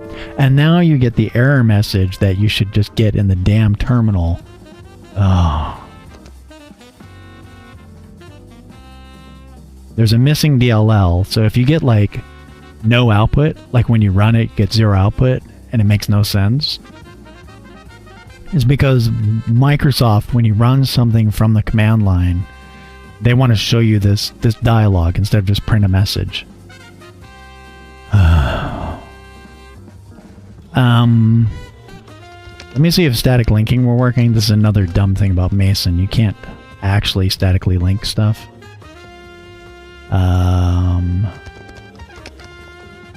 Like they say you can, but then there's all sorts of libraries that just refuse to do it.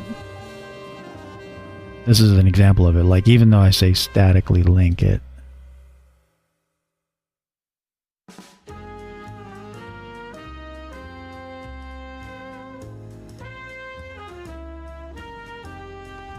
Let me do,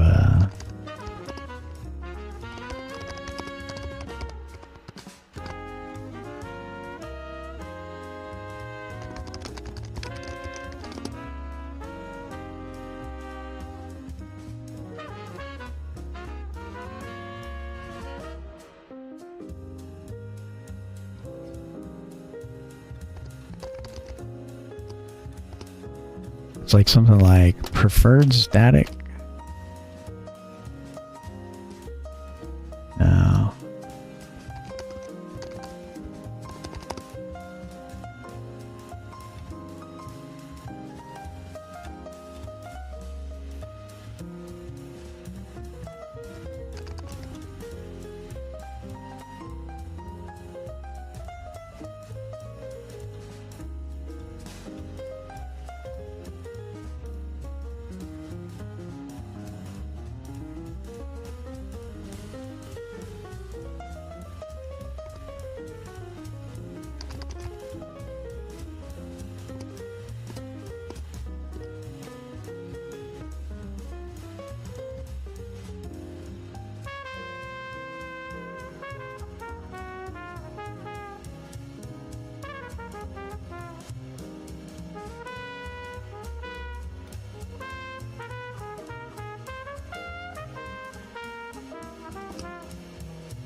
Yeah, I don't know why the Mason's got problems, dude. Like, I like a lot about it, but I shouldn't use a command line option to say I want stuff to be statically linked. It should be a default.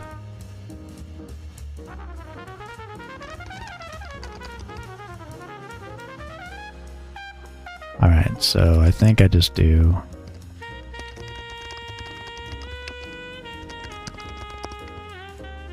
that. But I think I also need to say...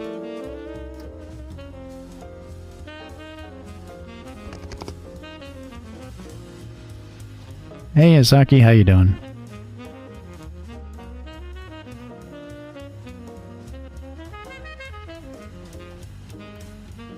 Well, at least I was right. I mean, it's...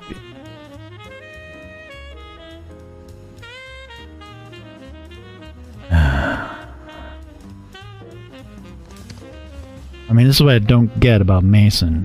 When I link an executable, that's when I want to say static linkage. But they make me do it in all these weird places, like libraries and default options, and it's just not the way you do things. I don't know who does this, but they don't work on any code that requires static linkage. So I think it's here. And then their examples are just totally useless. Because they don't even do examples, they just list the syntax. It's like classic programmer docs of like, this is the syntax. Like, okay, well, how do I use it somewhere? So then you just sort of flounder around trying to go, alright, well, do I do it on the dependency? Do I do it on the executable? Why can't I put it on the executable? Let's go look at the docs a little more.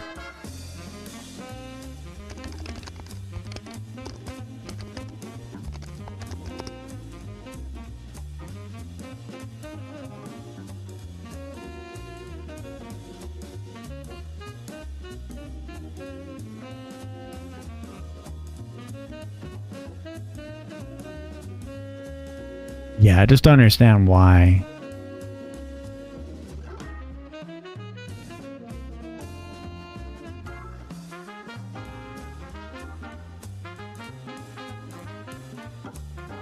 Yeah, it's like it's written by people who've never had to actually compile stuff, you know? Let's see. See what I mean, dude? This is the fucking bullshit. I hate this crap.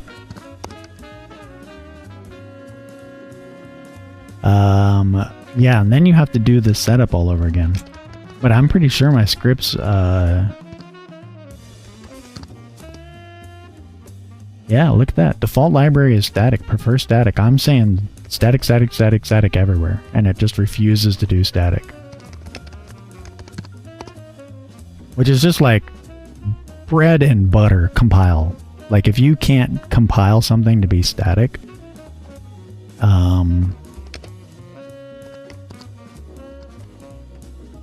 yeah, it's like everything. It's such a disappointment because it's like everything else is fantastic.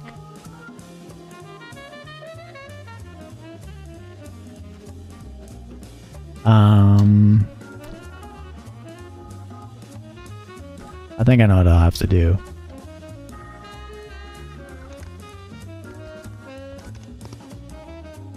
Look at this.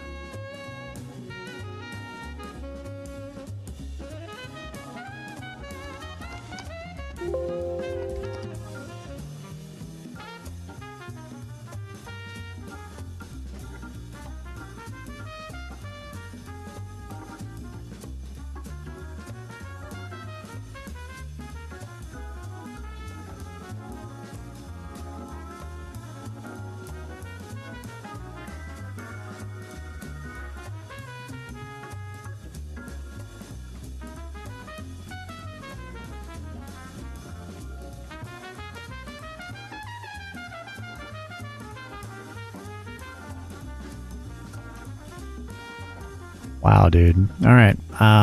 Yeah.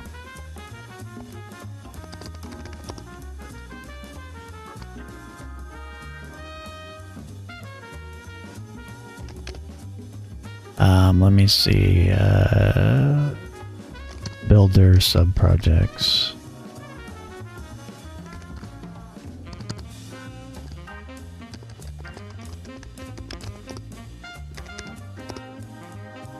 Yeah, and that'll work.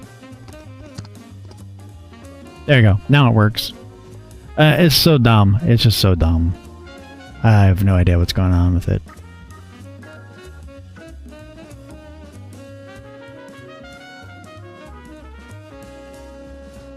Yeah, to me, if I tell you here, static, and I tell you in the command line, static, and then I tell you here, static, and you still make me a DLL and you still don't link against it statically, you don't know how to write a build system. Like, just saying it. It's just so dumb. Because I could easily go write a makefile that would do the exact same thing. It's just the makefile would be harder because it would just be like mountains of install crap, and that's the thing that Mason really shines at, is getting all the dependencies installed and building the things from a simple description. And then they just sort of like stumble and have a massive pratfall on static linkage. Like, seriously, you work on a build system, you don't have to do static linkage? It's like it's a junior programmer weekend 101 kind of thing. Well, alright, so that got that to work. Yay, we can play with Flex tomorrow. Okay, basically it works.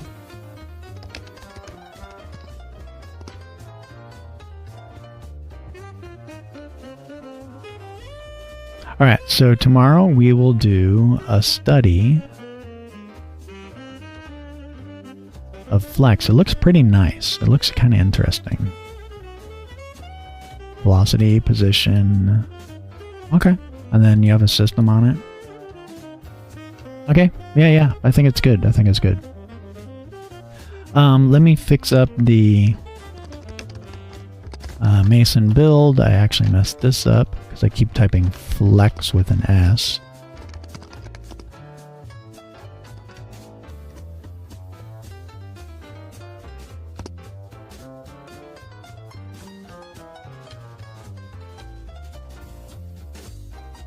Yeah, I'll research that. There's got to be a way to tell Mason, I will blast you in the face with a shotgun if you don't statically compile this. Like, some way to say, this must be statically compiled. Because it really does drive me crazy. Right, okay, perfect. Okay. Let me add... Oh, jeez.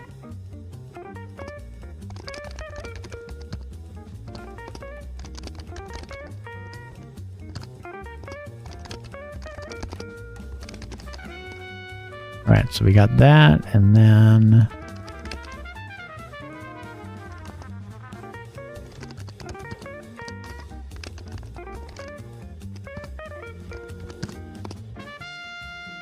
Okay, that should already be working, so this should work.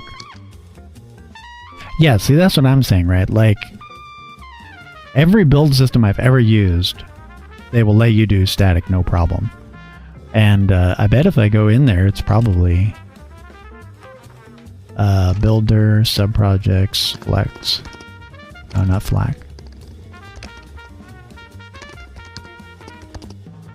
Yeah, look, it's an A file right there. Oh, I don't want that.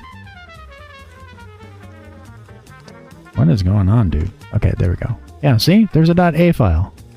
So it's building literally static.a and then not linking against it. Which is just about the dumbest shit I've ever seen in my life. And then you go to their bug tracker and they're like, oh, that would require an entire rewrite. Like, really? Really just changing a couple of strings to do a different command line option? Like, how did you sort out the other command line options to do all the other things?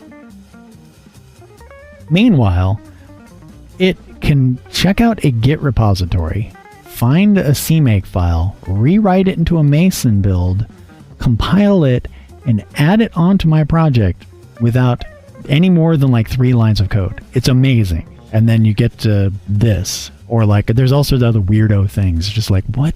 How can it be so awesome and so bad at the same time? Right?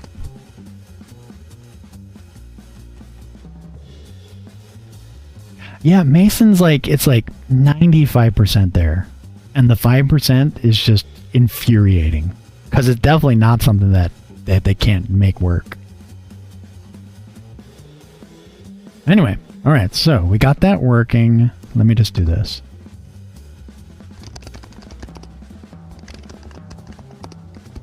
Yeah, like I'm literally looking at 3.a files that could be statically linked against this thing, and like Mason just flat refuses.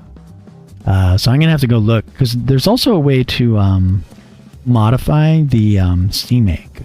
So if I can just modify the CMake manually, and then force it to do .a, see, the Mason would have to be forced to do it too. Yeah, it's just so weird. It's so weird. Anyway, let me commit this, and then...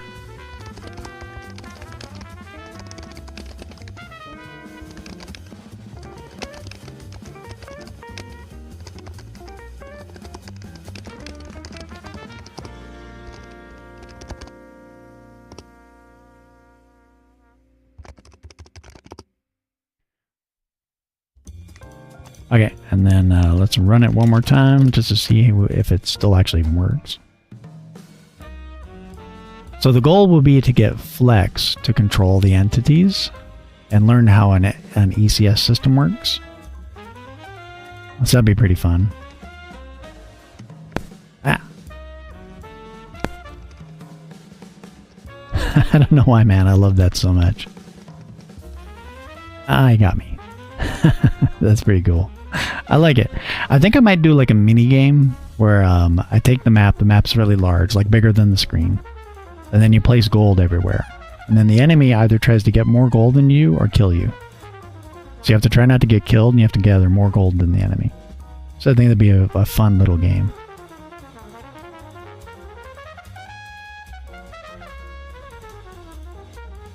So anyways, alright everybody, I think I am going to be signing off. Thanks for stopping by, and yeah, let me know if you have ideas on how to get Mason to finally statically link some shit. I will point out, it does do it. It does actually statically link, but it's only like 85% of the stuff, and I don't know what's causing it to not do anything else. And for everyone who is interested in C++, I actually just posted the next exercise.